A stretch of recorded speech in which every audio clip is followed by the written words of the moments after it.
નમસ્કાર.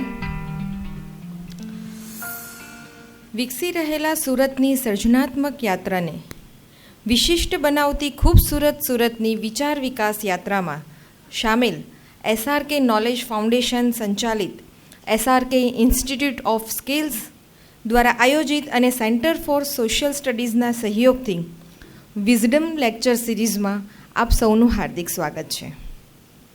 આજની આ વિઝડમ સિરીઝનું 13મું મોતી, જેનો વિષય પણ એટલો જ સુંદર છે, કલમ, કલામ અને કમાલ. અને આવા સુંદર વિષયને આપણી સુધી પહોંચાડવા માટે, એના શબ્દોને પરિવર્તિત કરી આપણી સુધી પહોંચાડવા માટે આપણી સાથે બે વક્તા હાજર છે, જે છે ડૉક્ટર નિકેત શાસ્ત્રી અને ડૉક્ટર વિપુલ ખૈરાજ. આપનું સ્વાગત છે. તાળીઓના ગડગડાટથી એમને વધાવી લઈએ. વક્તાનો પરિચય આપતા આનંદ એટલા માટે અનુભવું છું કે બંને જે વક્તા આપણને સાંપડ્યા છે તેઓ પોતાના ક્ષેત્રમાં ખૂબ જ આગળ અને અસરકારક રીતે કાર્ય કરી રહ્યા છે. ડૉક્ટર નિકેત શાસ્ત્રી, કે જેઓ ફિઝિક્સમાં ડૉક્ટરેટ થયા છે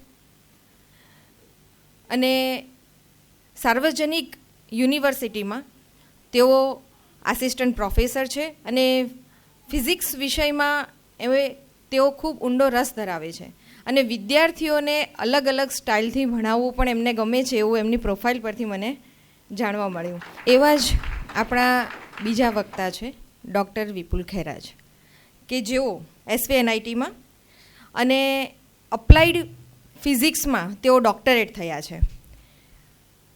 ડેવલપમેન્ટ અને fabrication of high power laser diode પર એમણે પોતાનું PhD કમ્પ્લીટ કર્યું છે અને ખૂબ જ ટૂંકા શબ્દોમાં કહું તો તેઓ ખૂબ સારા શિક્ષક, સંશોધક અને વહીવટકર્તા છે.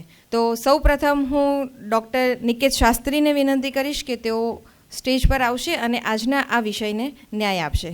ડૉક્ટર નિકેત શાસ્ત્રી. નમસ્તે. સૌપ્રથમ તો SRK foundation knowledge series, Kamlesh sir, Govind કાકા, SRK ફાઉન્ડેશન અને એમની તમામ ટીમનો આભાર. વિપુલ સર સામે બેઠા છે તો એક વાત, બીજી એક નાની વાત યાદ આવે છે કે વિપુલ સર મારા એક્ઝામિનર હતા થ્રુઆઉટ PhD કેરિયરમાં. એટલે મને અત્યારે એવું લાગે છે કે જાણે હું પેલું RPS આપી રહ્યો હોઉં, એવી ફિલિંગ, નોસ્ટાલ્જિયા ફિલિંગ આવી રહી છે.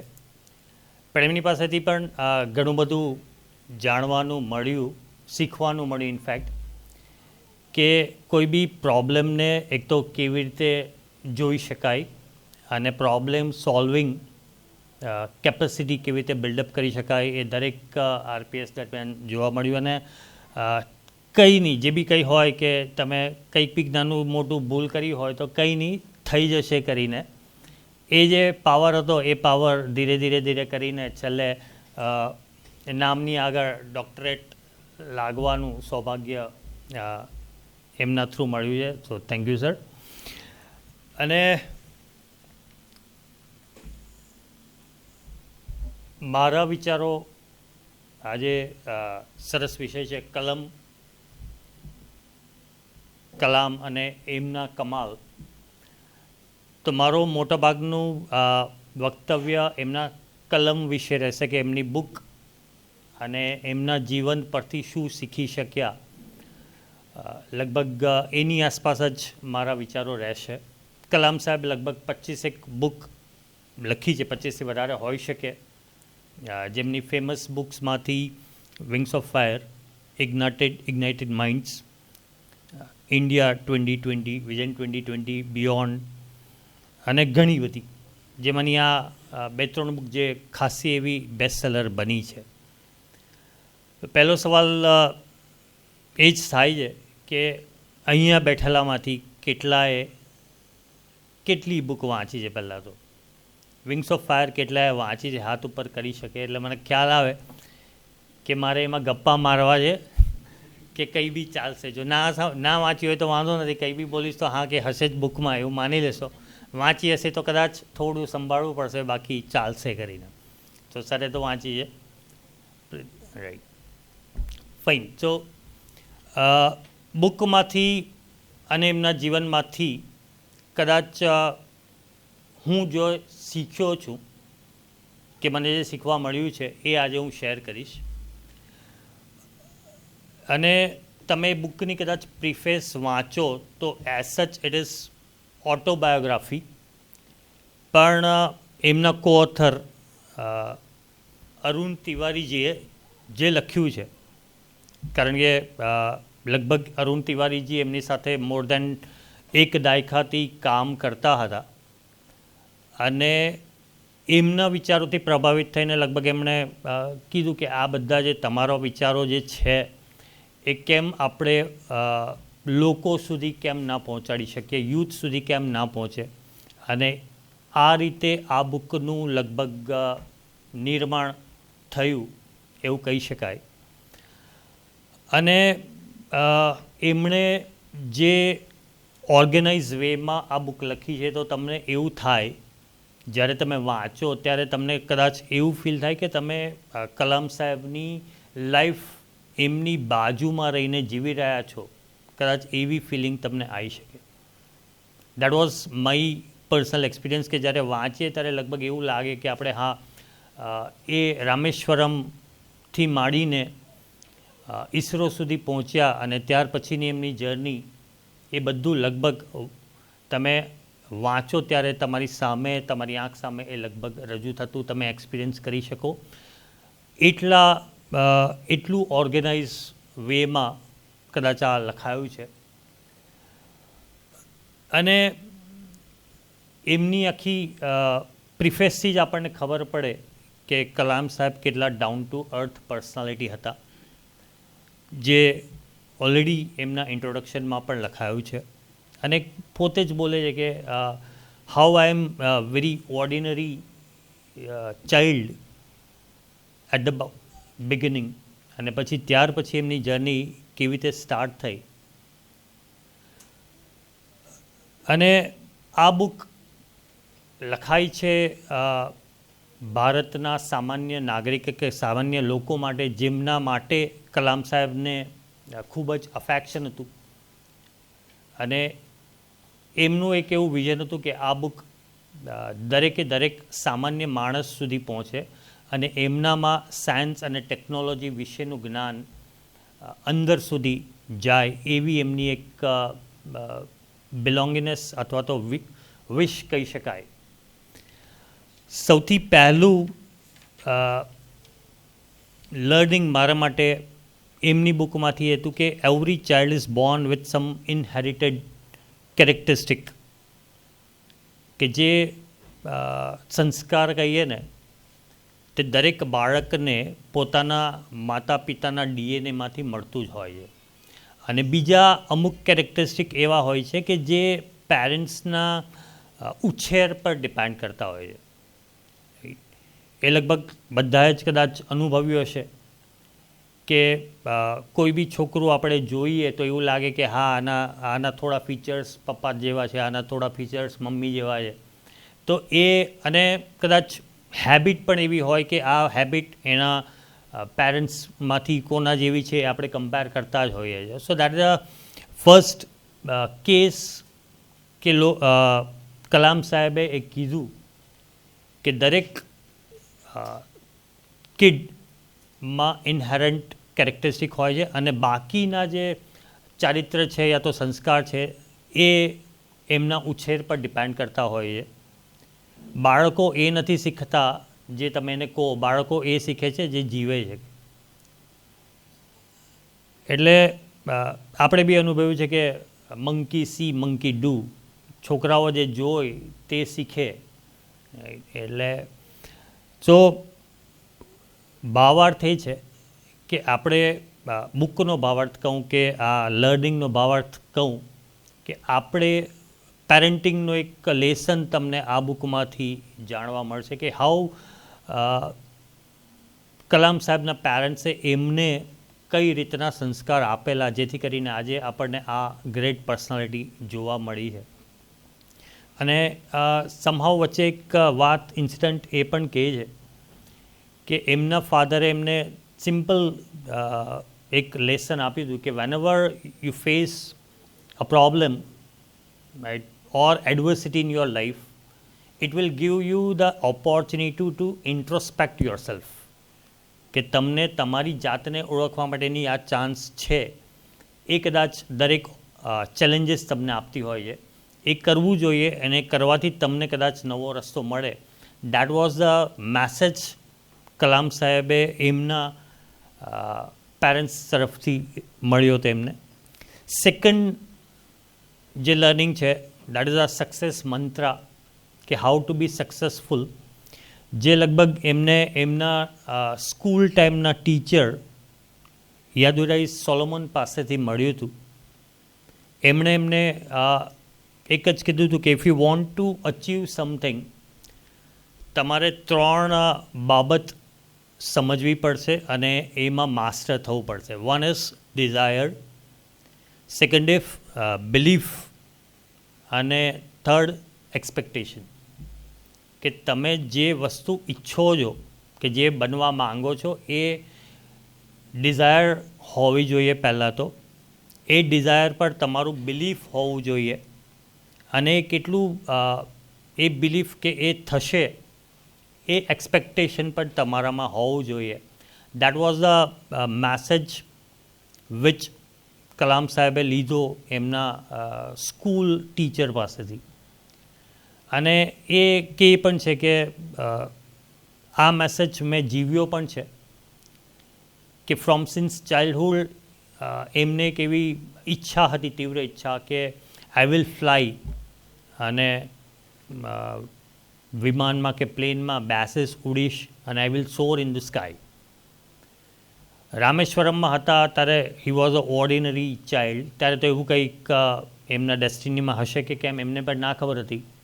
પણ right now we can see that કે he is known as a missile man, rocket man. So એ એમની ચાઇલ્ડહુડ ડિઝાયર કે મારે આકાશ આંબવું છે, એ એટલી તીવ્ર હશે કે જેથી કરીને આજે આપણને એ પર્સનાલિટી જોવા મળી છે.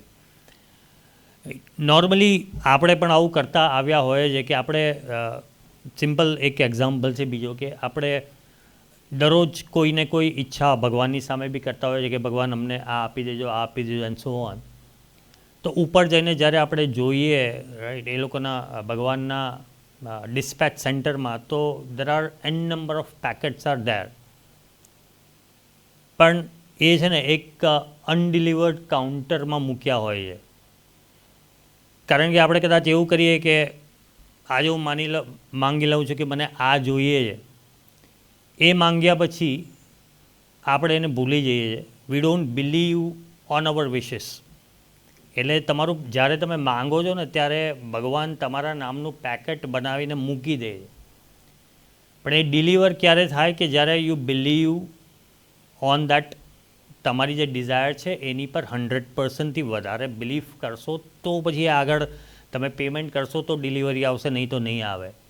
એ જ રીતે તમે જ્યારે ડિઝાયર રાખો તો એ ડિઝાયર પર બિલીફ અને એક્સપેક્ટેશન ટુ અકર, કે એ થશે જ, એવી દ્રઢ માન્યતા સાથે કામ કરશો તો કદાચ એ પાર્સલ ડિલિવર થશે.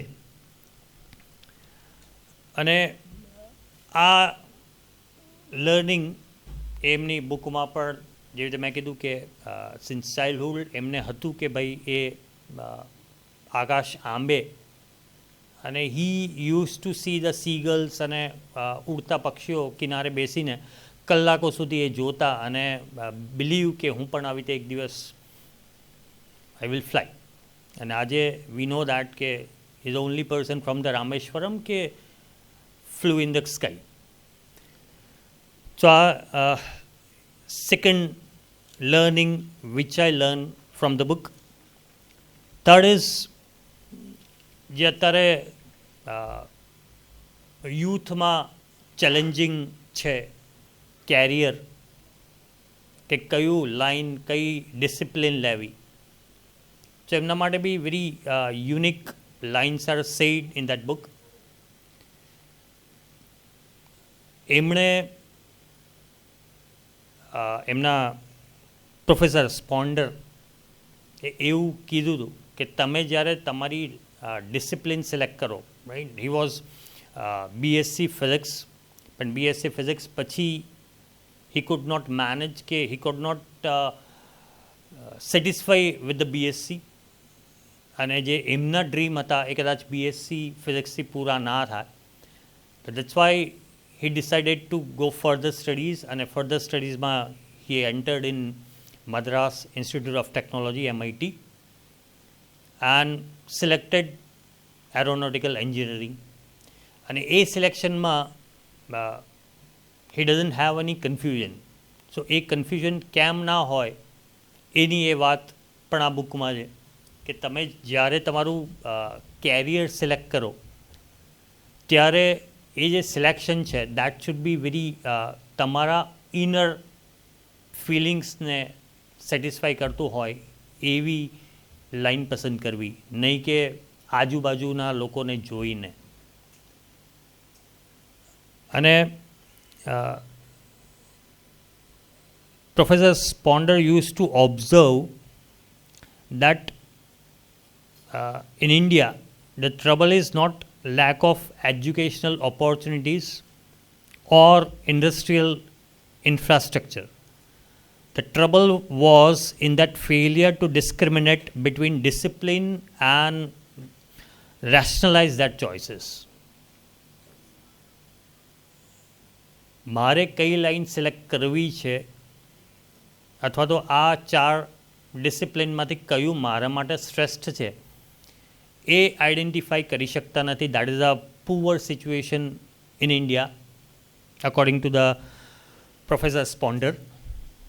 અને મેં આ લાઈન સિલેક્ટ કરી એના પછી કેમ કરી એનો જવાબ મોટાભાગના લોકો પાસે હોતો નથી.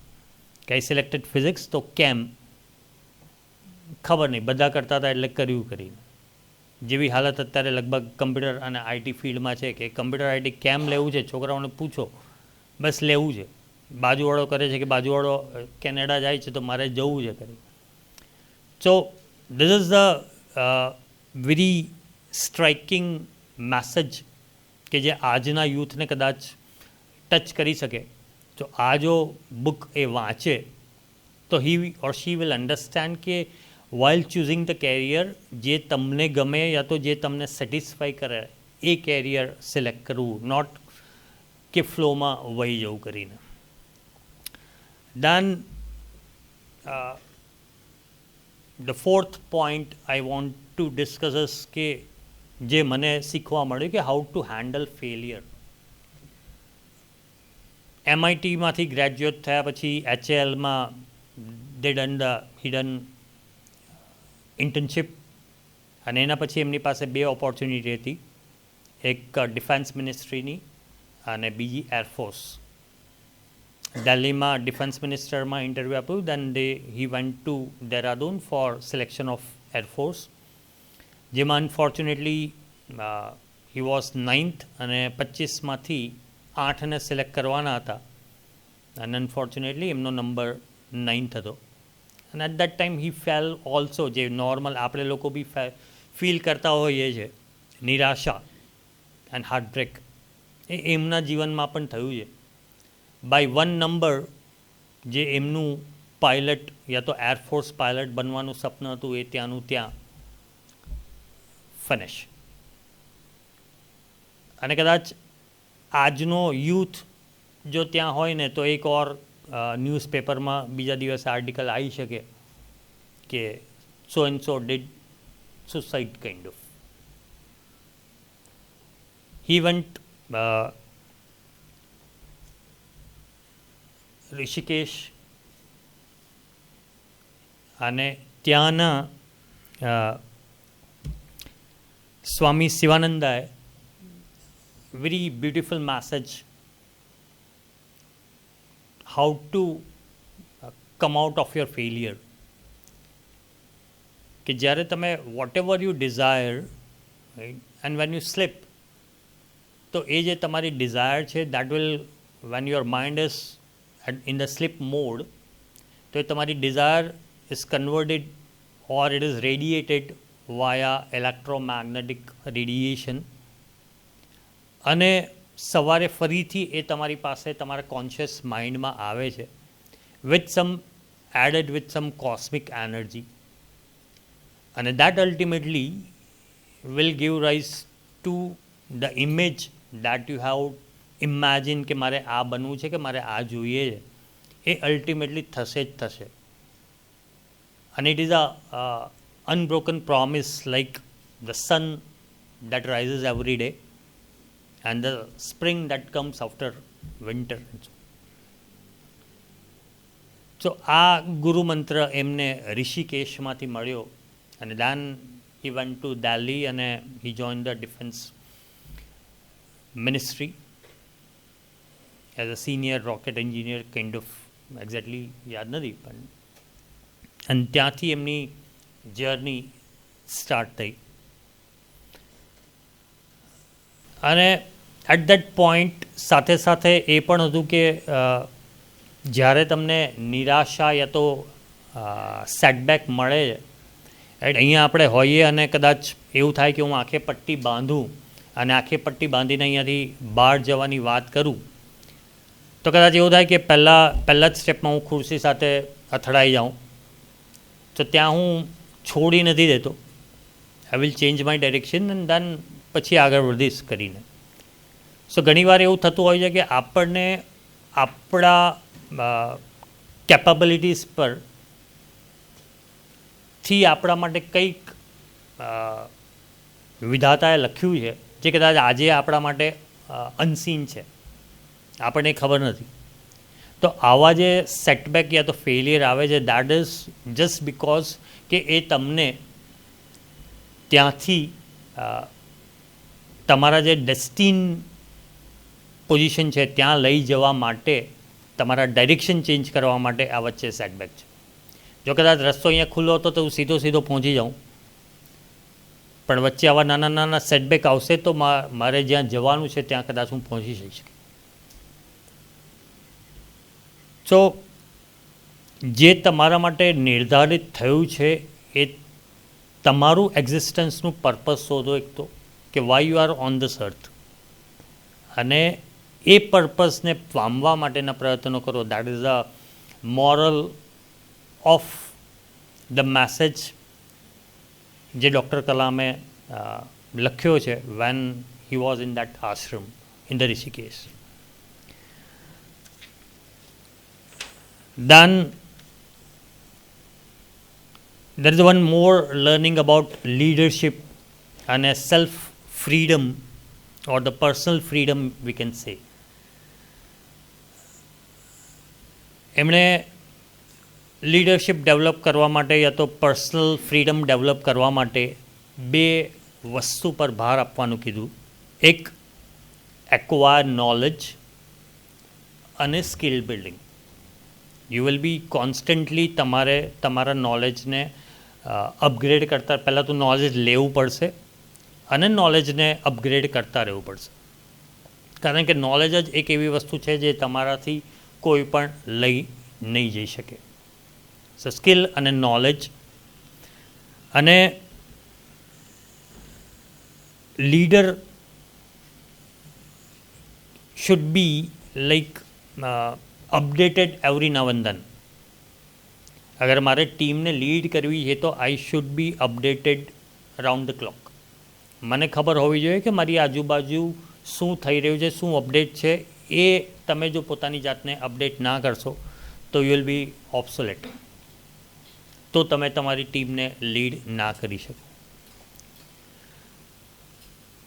Second way is to identify, અને તમારે આખા દિવસના નોઇઝ અને ફ્રસ્ટ્રેશન પછી you need to set back at your office, કે તમારા જોબ પર કે તમારી જગ્યા પર તમારે બેસીને નેક્સ્ટ ડેના ચેલેન્જીસ માટે તૈયાર થવું. દેટ ઇઝ અ મોરલ કે લીડર્સ માટે આ બે વસ્તુ કરવી જરૂરી છે. દેન બી એક્ટિવ, ટેક ઓન રિસ્પોન્સિબિલિટીઝ. એ કદાચ સર વાત કરશે કે ફેલિયરને એની રિસ્પોન્સિબિલિટી લેવી એ બી એમની એક આગવી પર્સનાલિટી કહી શકાય. Work for the things you believe in. If you do not, you are surrendering your fate to some other. And the sixth is Dr. Kalam has almost 3 deaths in the family in a very short period of time. અને એવા ટાઈમે એ death આવેલા જ્યારે almost he is on the very important project.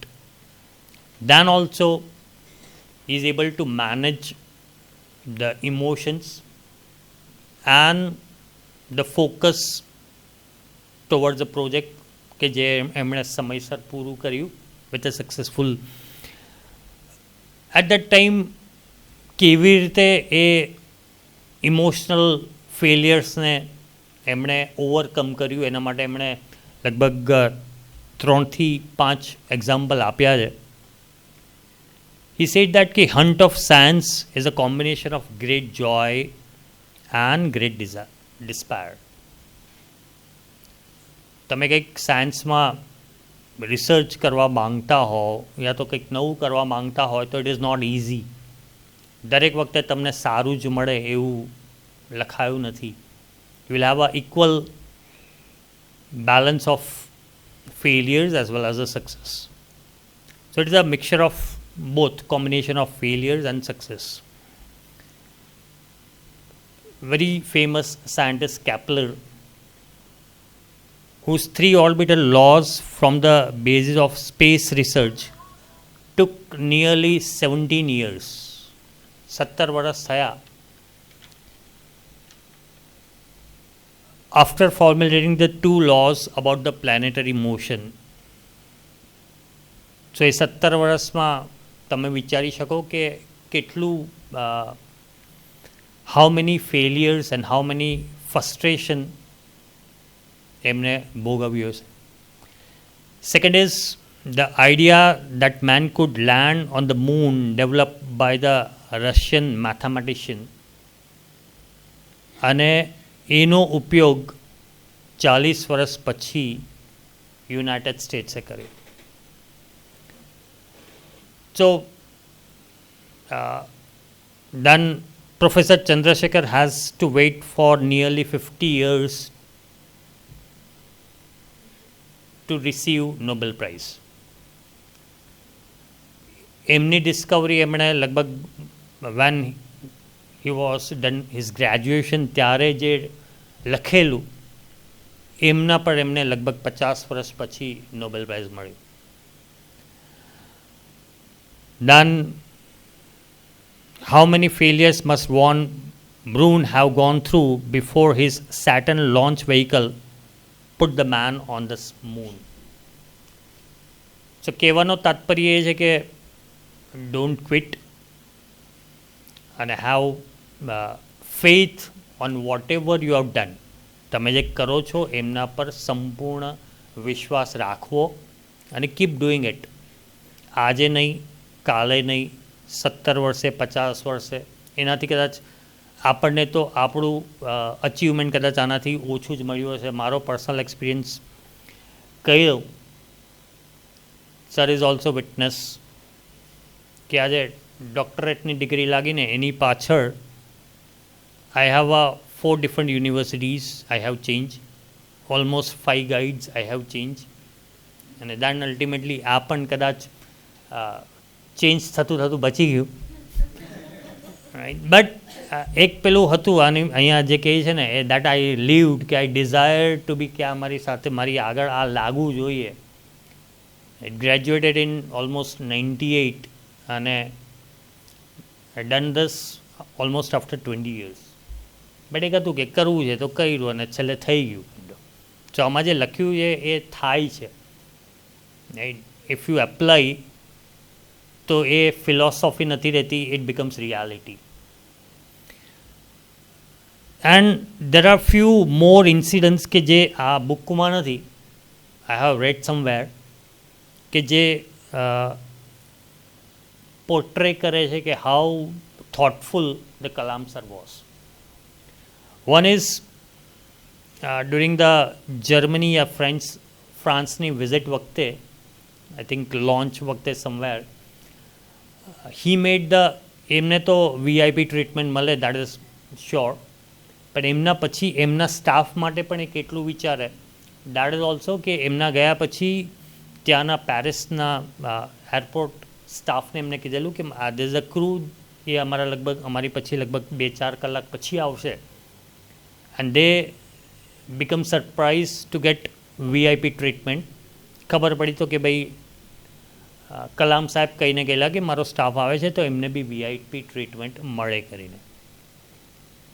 So he was thoughtful for his teammates. એ પોતાની સાથે સાથે પોતાની પહેલાં કદાચ એ પોતાના ટીમમેટ્સ માટે વિચારતા હતા. ધ સેકન્ડ એક્ઝામ્પલ ઇઝ કે one of his colleague or the teammate has promised his kid કે એમને હું ત્યાં એક્ઝિબિશનમાં લઈ જઈશ, અને he was on a very important project. તો કદાચ 8:30 એને રિયલાઇઝ થયું કે મારે તો જવાનું હતું કરીને, એન્ડ હી ભાગતા ભાગતો ગયો ઘરે. તો ત્યાં જ એને ખબર પડે છે કે યોર મેનેજર હેઝ કેમ, અને એ એમના બચ્ચાને એક્ઝિબિશનમાં લઈ ગયો. સો હી સો કે he know and understand the priorities of his teammate. Then DRDOનું બિલ્ડિંગનું કામ ચાલતું હતું ત્યારે પણ he refused કે જે આ દિવાલ પર પેલા કાચ લગાવતા હતા ને, તો એ કાચ ના લગાવવાના, because birds may be injured by that glasses on that wall. સો એવી નાની એવી ઘણી વસ્તુઓ છે, એવા ઘણા ઇન્સિડન્ટ્સ છે which make that personality very magnetic, કે તમે એને એકવાર વાંચો કે એકવાર સાંભળો ને તો એવું થાય કે નહીં, આના 10 વાર જેટલી વાર કદાચ આવી બુકો વાંચશું તો will have a certain change in our life. Then when he invited cobbler and owner of very small hotel as a presidential guest during one of the function at Kerala. So there are a number of incidents. I don't know the sources કે કેટલા આ genuine છે, but these are the incidents which I read, right? So that's all. કે એમની કલમમાં, આ તો એક બુકની વાત થઈ, આવી એમની ઘણી બધી બુકો છે જેમાંથી આપણને કદાચ લાઈફ ચેન્જિંગ લેસન્સ મળી શકે. સો દેટ્સ ઓલ. 35 થઈ જાય. That's all from my side. Thank you.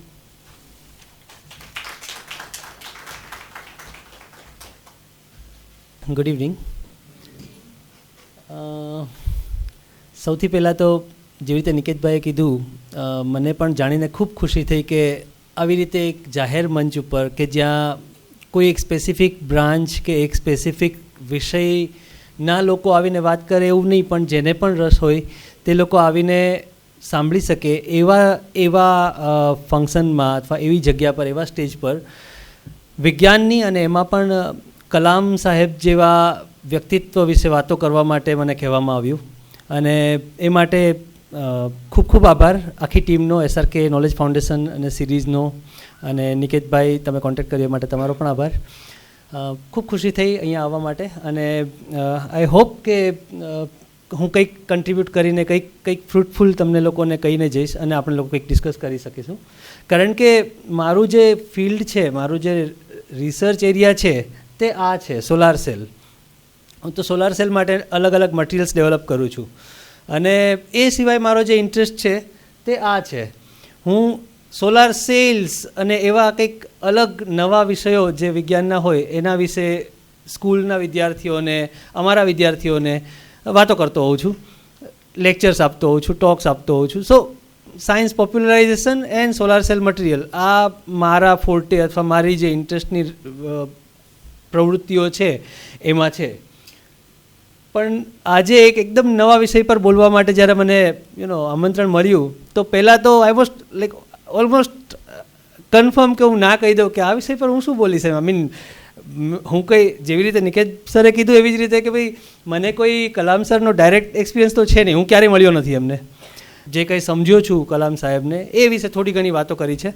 અને મને એક છે ને બહુ ગમતી લાઈન મેં હમણાં એકવાર સાંભળી મારા એક ફેવરિટ પ્રોફેસર પાસે, કે માણસનું જે ઇવોલ્યુશન છે ને એ વાર્તાઓ સાંભળવા માટે થયેલું છે અથવા તો વાર્તાઓ સાંભળીને થયેલું છે.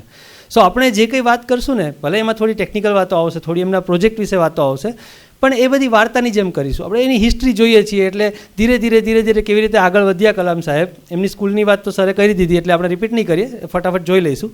પણ એમના જે પ્રોજેક્ટ્સ, જે 3 થી 4 જે ખૂબ ઇમ્પોર્ટન્ટ પ્રોજેક્ટ્સ છે એના વિશે જ્યારે વાત કરશું તો એ પણ આપણે વાર્તાની રીતે કરશું, લાઇટલી કરશું. સો કદાચ તમને અહીંયા કોઈ એવા કોઈ ફિગર્સ કે એવા કોઈ આંકડાઓ દેખાય તો ગભરાતા નહીં, આપણે એમાં જરાય ડિટેલમાં જવું નથી, આપણે આપણી રીતે જ વાત કરીશું.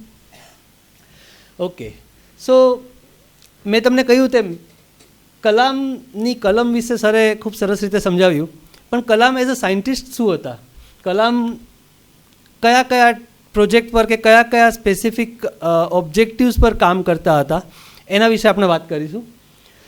એ વાત કરતાં જે રીતે મેં કહ્યું, વાર્તા કરતાં આપણે સમજીશું કે સાયન્સ કેવી રીતે આગળ વધે છે, સાયન્સનો જે ગ્રોથ છે એ કેવી રીતે થાય છે અને કેવી રીતે એ સામાન્ય પબ્લિકને કે સોસાયટીને હેલ્પફુલ થાય છે. અને એ જ દરમિયાન આપણે ઓબ્વિયસલી કલામ એક પાયોનિયર છે આપણા ભારતીય વિજ્ઞાનને આગળ વધારવા માટેના, તો એમની સાથે ભારતની જે સક્સેસ સ્ટોરી છે, જે સફળતાની ગાથા છે એ પણ કરશું.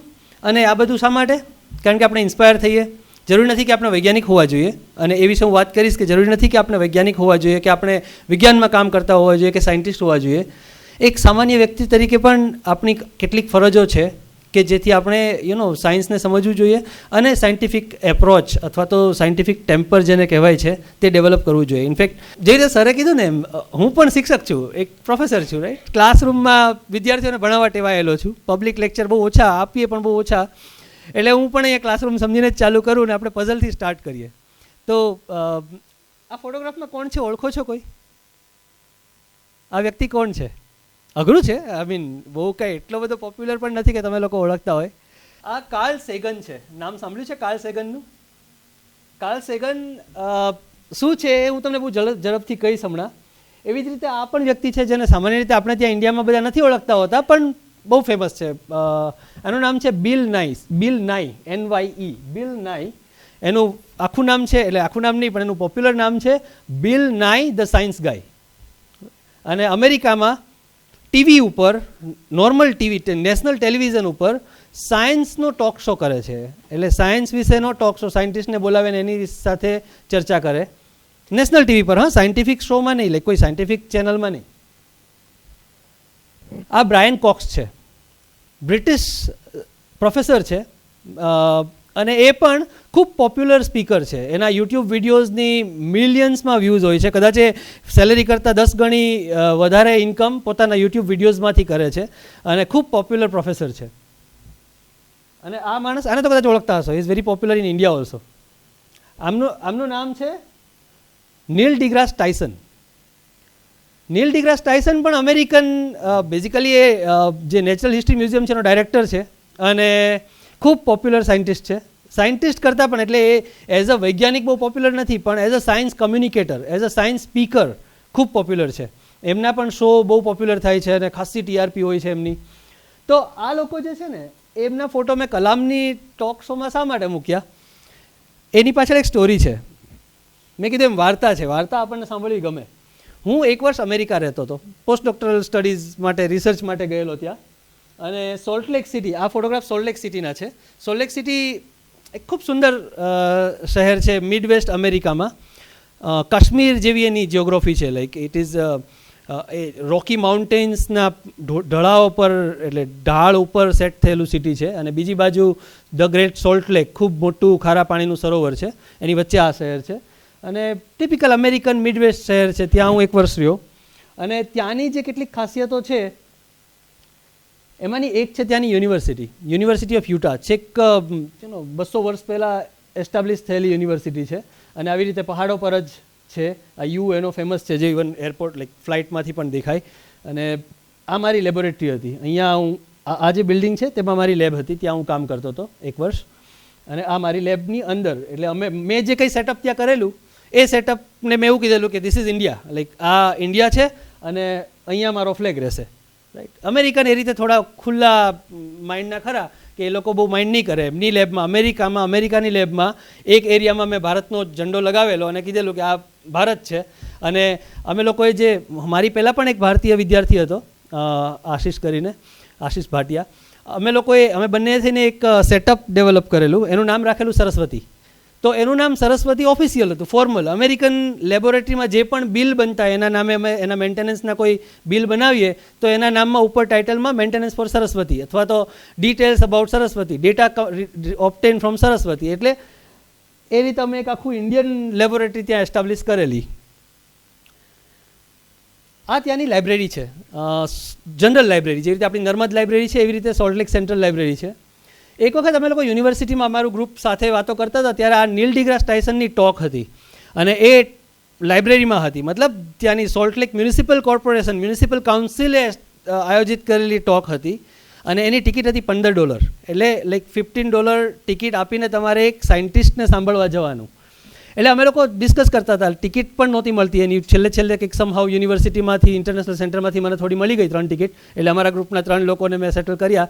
બટ એ દરમિયાન અમે ડિસ્કસ કરતા હતા, એની ટોક માટે ગયા હતા ત્યાં અને યુનિવર્સિટીમાં લાઇબ્રેરીમાં બહાર બેઠા હતા ત્યારે વાત કરતા હતા કે this is something special about US, કે ત્યાં એક સાયન્ટિસ્ટ માટે લોકો $15 ખર્ચીને સાંભળવા માટે આવે. આપણે ત્યાં કોઈ સાયન્ટિસ્ટની ટોક રાખી હોય અને એવું કીધું હોય કે ભાઈ $1000 ફી છે એને સાંભળવાની, બહુ તો એને રિલેટેડ એના ફિલ્ડમાં કામ કરતા પ્રોફેસરો કે વિદ્યાર્થીઓ આવશે. પણ ત્યાં અમેરિકામાં એની ટિકિટ બહાર જે બાર્બર શોપ હતી ત્યાં એના પોસ્ટર લાગેલા હતા, ત્યાંથી પણ લોકોએ ટિકિટ લીધેલી. જે એસએમસીની મતલબ ત્યાંની સોલ્ટલેક મ્યુનિસિપલ કોર્પોરેશનની જે ઓફિસ હતી ત્યાં એના પોસ્ટર્સ લાગેલા, ત્યાં પણ લોકો ટિકિટ લેવા માટે જતા. સો જનરલ પબ્લિક એક વૈજ્ઞાનિકને સાંભળવા માટે $15, યુનિવર્સિટીમાં $10 હતા, બહાર $15 હતા. સો $15 ખર્ચીને આવેલા અને સોલ્ટલેક સિટીનું લગભગ 1000ની કેપેસિટીનું ઓડિટોરિયમ ફૂલ હતું. સો અમે લોકો વાત કરતા હતા. 2 ઇન્ડિયન હતા અને 3 ત્યાંના અમેરિકન્સ હતા, 1 જર્મન હતો અને 3 અમેરિકન્સ. એ રીતે અમે 6 જણા હતા. એટલે અમે લોકો વાત કરતા હતા કે this is something great about America, આવું અમારા ઇન્ડિયામાં નથી. એટલે મારા જે હોસ્ટ ફેકલ્ટી હતા માઇક સ્કાર્પુલા અને બ્રાયન સાયમન્સ, એમણે મને રોક્યો. મને કે શું વાત કરો છો, લાઈક ઇંગ્લિશમાં, પણ હું એને ગુજરાતીમાં ટ્રાન્સલેટ કરીશું. શું વાત કરો છો એમ. મેં કીધું હા, લાઈક અમારે ત્યાં રીતે $15 ખર્ચીને વૈજ્ઞાનિકને સાંભળવા ના આવે. તો કે હશે, કારણ કે ત્યાંના બીજા ઇકોનોમિકલ, સોશિયો ઇકોનોમિકલ ઇસ્યુઝ છે. બટ અમેરિકાએ આજ સુધી એક વૈજ્ઞાનિકને પ્રેસિડેન્ટ નથી બનાવ્યો. તમે લોકોએ બનાવ્યો, રાઈટ? એને વોઝ લાઈક આ તો મેં વિચાર્યું જ નહીં એમ કે અમેરિકા શું, કોઈ યુરોપિયન કન્ટ્રીઝ કે કોઈ American countries, even north American, Canada કે એવા કોઈ કન્ટ્રીમાં એક સાયન્ટિસ્ટને પ્રેસિડેન્ટ લેવલ સુધી પહોંચાડવાનું કામ કોઈએ નથી કર્યું, ખાલી ભારતીયોએ કરેલું. સો મેં કીધું હા યાર, એ વસ્તુ છે. I mean we were the people who like brought a scientist to the statue of president. એટલે પછી મેં કીધું કે યાર આ વસ્તુ મને કેમ યાદ નહીં આવી. એટલે મેં એટલા માટે યાદ નહીં આવી કે મેં વાંચ્યા જ નથી. 2014 સુધી મેં વિંગ્સ ઓફ ફાયર નહીં વાંચેલી. મેં 2015માં એ ઇન્ડિયા પાછા આવીને પછી વિંગ્સ ઓફ ફાયર લઈને વાંચવાનું શરૂ કર્યું. સો મને લાગ્યું કે કદાચ મેં વાંચ્યા જ નથી એમને, અને એ જે સાયન્સ પોપ્યુલેશનની હું જે હોશિયારી મારતો હતો અથવા હું જે વાતો કરતો હતો એ કદાચ હું જ નથી કરતો એમ. મને જ એ વસ્તુ ખબર નથી, એટલા માટે મારા મનમાં નહીં આવ્યું. અમેરિકન્સ લોકોના મનમાં આવ્યું, કારણ કે એ લોકો એ એંગલથી વિચારે છે કે a scientist can become a president. So પછી મને એવું થયું કે યાર મારે વાંચવું જોઈએ આ વિશે થોડું, એટલે વિંગ્સ ઓફ ફાયર લઈને વાંચવાનું ચાલુ કર્યું. અને લકીલી એ પછીના જ વર્ષે 2015ની જાન્યુઆરીમાં એક કોન્ફરન્સ હતી મદ્રાસમાં, આઈઆઈટી મદ્રાસ અને અન્ના યુનિવર્સિટી દ્વારા કમ્બાઇન્ડ કોન્ફરન્સ હતી. અને એમાં હું એક નોટ ઓર્ગેનાઇઝર પણ ઓર્ગેનાઇઝિંગ સેક્રેટરી તરીકે હું ઓર્ગેનાઇઝિંગ ટીમમાં હતો. એટલે લકીલી ત્યાં અન્ના યુનિવર્સિટીનું જે ગેસ્ટ હાઉસ છે એ ફૂલ હતું અને એક જ ખાલી સ્વીટ ખાલી હતો, આ સ્વીટ. એટલે મને ત્યાંના જે અમારા જે મેઇન ત્યાંના કન્વીનર હતા એમણે કીધું કે યાર તમારા માટે એક રૂમ તો નથી સેટ થયો, પણ ઇફ યુ ડોન્ટ માઇન્ડ છે ને આ એક સ્વીટ ખાલી છે, અમે જનરલી કોઈને આપતા નથી એટલે પણ તમને આપીએ એમ. એટલે મેં કીધું સારું. એટલે હું ત્યાં ગયો તો મને ખબર પડી કે એ સ્વીટ હંમેશા અબ્દુલ કલામ સાહેબ માટે રિઝર્વ રહે છે. બિકોઝ અન્ના યુનિવર્સિટી અબ્દુલ કલામ સાહેબ જ્યારે પ્રેસિડેન્ટશીપ પૂરી થઈ એમની પછી એ અહીંથી ના પાડીને જતા રહ્યા હતા કે બસ હવે હું આ ફિલ્ડમાં નહીં આવું પોલિટિક્સમાં, હવે મને ભણાવવું છે.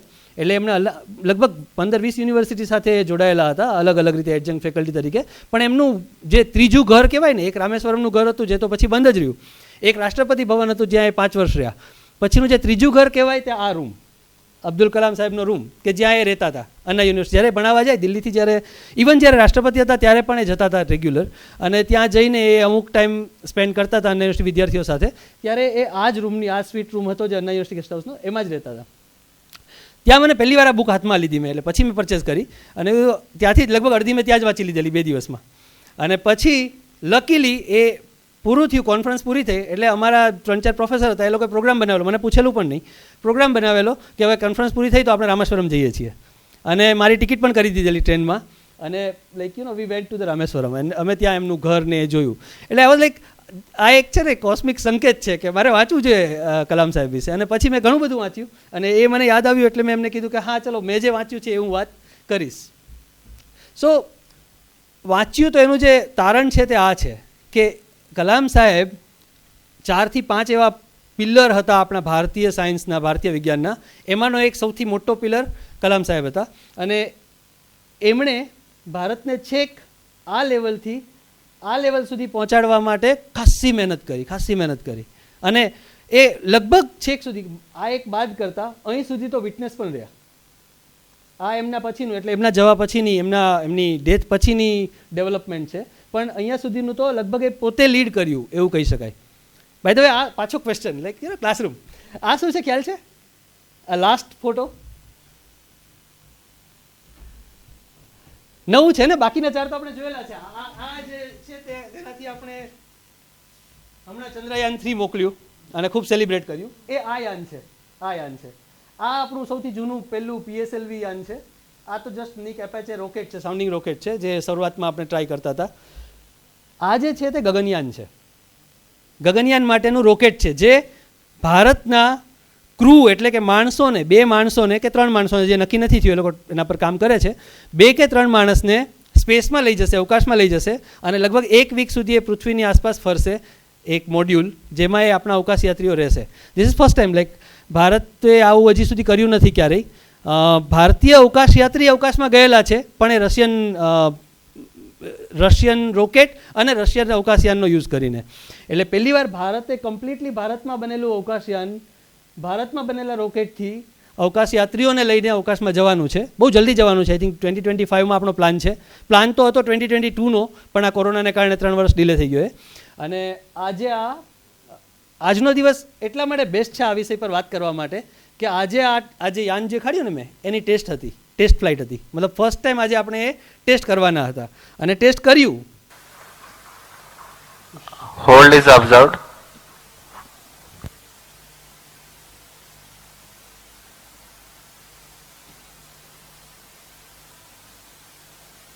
It failed.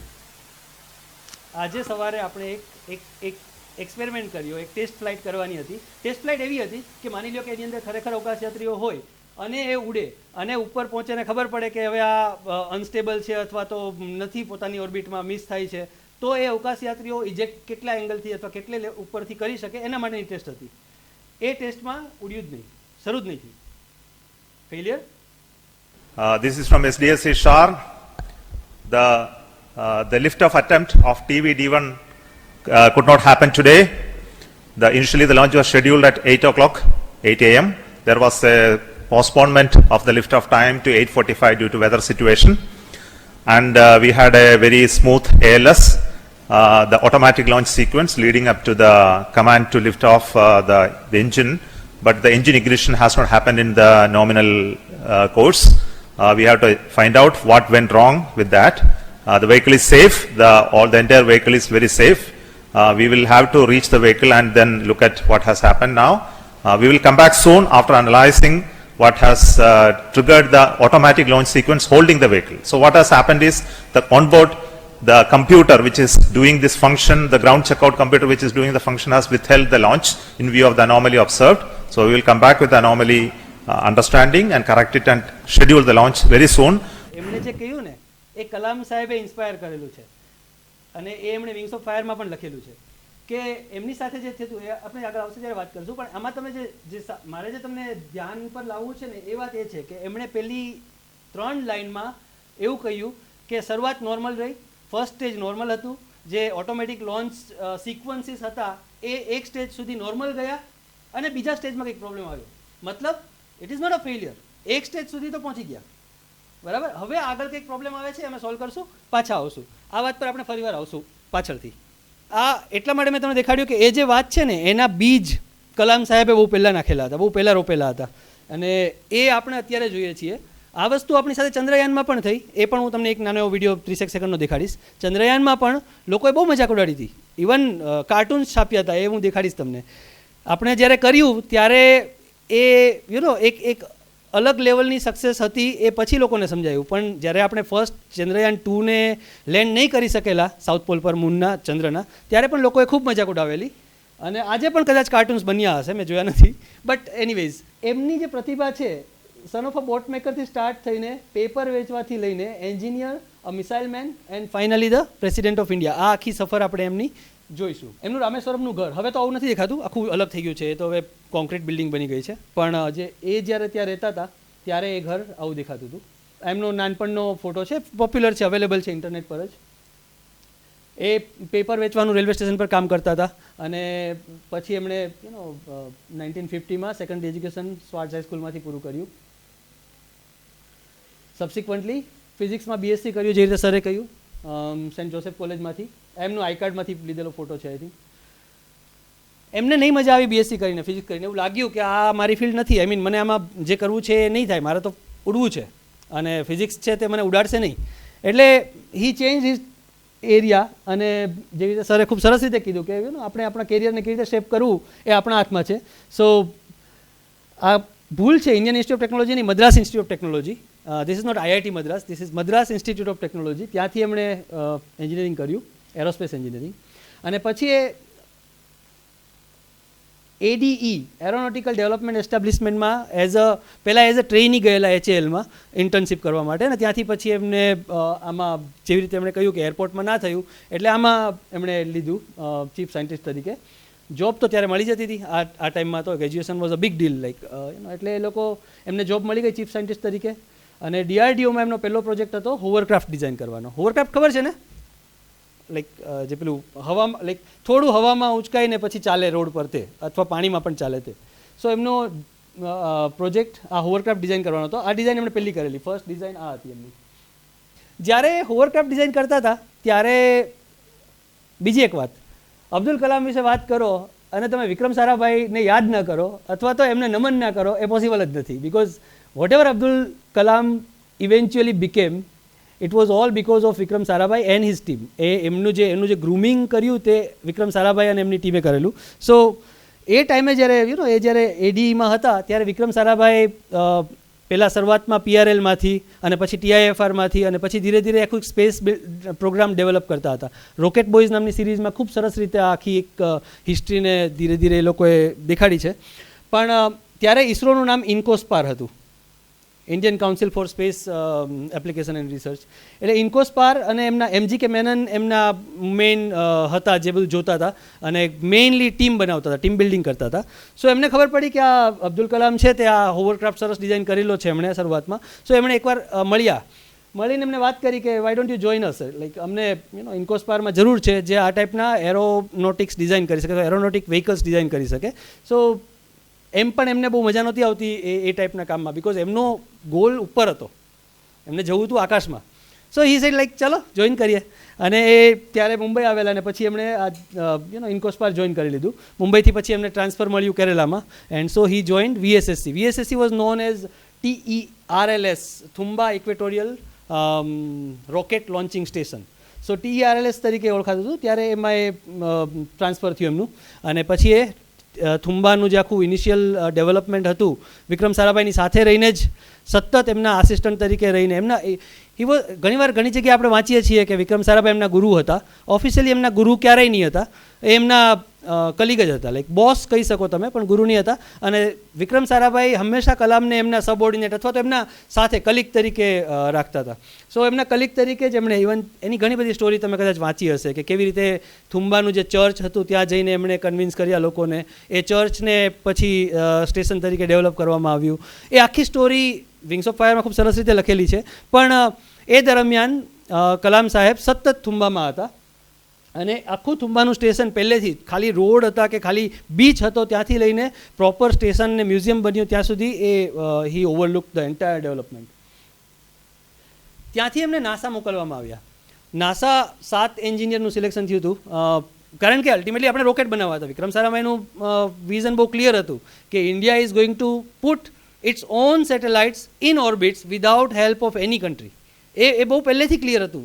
એટલે એમણે રોકેટ બનાવવા માટે જે 7 એન્જિનિયરને ડિસાઇડ કરેલા અથવા સિલેક્ટ કરેલા, એમને નાસા ગોડાર્ડ ફ્લાઇટ સેન્ટરમાં એનું એરોનોટિક્સ, એનું એરોડાયનેમિક્સ ને એના ફ્લાઇટ કંટ્રોલને એ શીખવા માટે મોકલ્યા અને ખાસો લગભગ 1 વર્ષ જેવું એ ત્યાં રહેલા.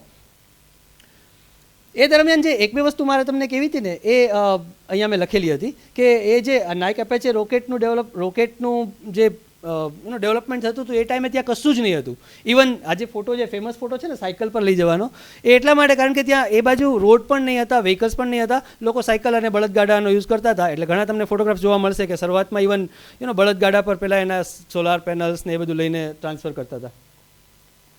સો ખેર આ બધું તો કંઈ વાંચવાની જરૂર જ નથી, પણ બેઝિકલી કહેવાનો જે મતલબ છે તે એ છે કે આમાં એક વસ્તુ મેં સરસ મારે જે પોઈન્ટ આઉટ કરી હતી એ લખેલી હતી કે our visit to America was not all work. એમણે એવું કીધું કે અમેરિકામાં એક વસ્તુ બીજી મેં જોઈ, એમણે તો બહુ કેઝ્યુઅલી અહીંયા લખેલું હતું, પણ મારે એક પોઈન્ટ અહીંયાથી એક તમને કહેવો છે કે અમેરિકા કદાચ સાયન્સ એન્ડ ટેકનોલોજીના ડેવલપમેન્ટમાં આટલું ઝડપથી આગળ વધી શક્યું એનું એક રીઝન આ પણ છે કે એ એમના એમ્પ્લોઈઝ તરીકે વૈજ્ઞાનિકોને સાયન્ટિસ્ટને ખૂબ એક્સ્ટ્રા ફેસિલિટીઝ પ્રોવાઈડ કરે છે. અને તમે વિચારો આ 1960ની વાત છે, 60sની વાત છે કે on weekends we would go to, એ તો વિઝિટર્સ હતા. નાસાએ ખાલી એઝ અ ફ્રેન્ડલી જેસ્ચર ઇન્ડિયાના 7 સાયન્ટિસ્ટને 7 એન્જિનિયરને બોલાવેલા કે અમે તમને ટ્રેનિંગ આપશું ફ્રીલી, લાઈક જસ્ટ તમે training as a friend nation અમે તમને ટ્રેનિંગ આપશું અને તમે જઈને ત્યાં ટ્રાય કરો, તમે બનાવો એમ. છતાંય on weekends we would go to Washington DC on a old Dakota plane which NASA used to fly free of charge for its employees. એટલે વેલોપ્સથી વોશિંગ્ટન ડીસીની regular flights freely shuttle flights NASA operate કરાવતું, only for scientist, only for employees, નાસાના employees માટે. એટલે એમણે આ point actually એટલા માટે લખ્યો પણ હતો એવું મને લાગે છે કે this is something which is lacking. અહીંયા કેમ લોકોને સાયન્ટિસ્ટ એક લ્યુક્રેટિવ કેરિયર નથી લાગતું, કારણ કે એ પ્રાયોરિટીઝ છે જ નહીં જે પ્રાયોરિટીઝ કદાચ વેસ્ટર્ન કન્ટ્રીઝમાં વૈજ્ઞાનિકોને મળતી હોય છે. ખેર એના માટે કંઈ કમ્પ્લેન ના કરી શકાય because we are different countries, પણ આ એક પોઈન્ટ છે જે મને એવું લાગ્યો કે આપણે ડિસ્કસ કરી શકીએ એમ. અહીંયા એક સારાભાઈની વાત કરવી હતી પણ એ હવે હમણાં નહીં. સારાભાઈ બેઝિકલી અમેરિકા એ ટાઈમે છે ને ટેલિવિઝનનું પોપ્યુલરાઇઝેશન થઈ રહ્યું હતું, લોકોના ઘરે ઘરે ટેલિવિઝન પહોંચી રહ્યા હતા અને અમેરિકા એક પ્રોજેક્ટ હાથમાં લીધો હતો કે they have network of satellites અને એ સેટેલાઇટ્સને પબ્લિકના ટીવી સુધી ડાયરેક્ટ ટ્રાન્સમિશન કરવા માટે એમાં અમુક ટ્રાન્સપોન્ડર્સ મૂકેલા. તો એને ટેસ્ટ કરવા હતા કે અમારે ટેસ્ટ કરવા છે, પણ એ ટેસ્ટિંગ માટે છે ને ઇક્વેટરની નજીક આપણા જે વિષુવવૃત્ત છે એની આસપાસના દેશ જોઈએ છે અને એવા દેશ કે જે ખૂબ મોટા હોય, જ્યાં સ્પ્રેડ બહુ વધારે હોય. એટલે એ લોકોએ 3 દેશ આઈડેન્ટિફાઈ કરેલા, બ્રાઝિલ, ઇન્ડિયા અને ચાઇના. બ્રાઝિલ કે અમને રસ નથી, ઇન્ટરેસ્ટ જ નથી, લાઈક અમને ડાઉટ છે કે તમે અમારી જાસૂસી કરશો, સો વી ડોન્ટ વોન્ટ. ચાઇના એ પણ એવું જ કીધું કે તમે અમારી જાસૂસી કરશો એટલે અમારે તમને નથી કરવા દેવું. વિક્રમ સારાભાઈ વોઝ સ્માર્ટ, એમણે એવું કીધું કે અમે તમને કરવા દઈએ ઇન્ડિયામાં, પણ તમારે આટલા સેટેલાઇટ્સ છે ને એમાંનો એક સેટેલાઇટ્સ અમને સ્ટડી કરવા માટે આપી દેવાનો, એનો ફૂલ કંટ્રોલ અમારી પાસે રહેશે. And they agreed. એટલે તમે કદાચ જો રોકેટ બોય જોયું હોય ને તો એમાં એક એપિસોડ છે કે એ ટેલિવિઝનથી વિક્રમ સારાભાઈ આપણી સરકારને એવી રીતે મનાવ્યા કે એ ટેલિવિઝનથી આપણે ખેતી વિષયક ડાયરેક્ટ ઇન્ફોર્મેશન ને વેધર વિષયક ઇન્ફોર્મેશન પ્રોવાઈડ કરશું અને એના બદલામાં આપણને એક સેટેલાઇટનો પૂરો કંટ્રોલ મળશે, એનો કમ્પ્લીટ, એના ટ્રાન્સપોન્ડર્સનો કમ્પ્લીટ કંટ્રોલ આપણા પાસે રહેશે, આપણે ડિસાઇડ કરશું કે એમાં શું ટ્રાન્સમિશન થશે. સો it was a very interesting point અને એનો પછી આપણે યુઝ પણ કર્યો 1974માં પોખરણમાં. DRDO જોઈન કર્યું કલામ સાહેબે, પછી એમનો પહેલો પ્રોજેક્ટ હતો રેટો. રેટો એ બેઝિકલી રશિયન એન્જિન હતું.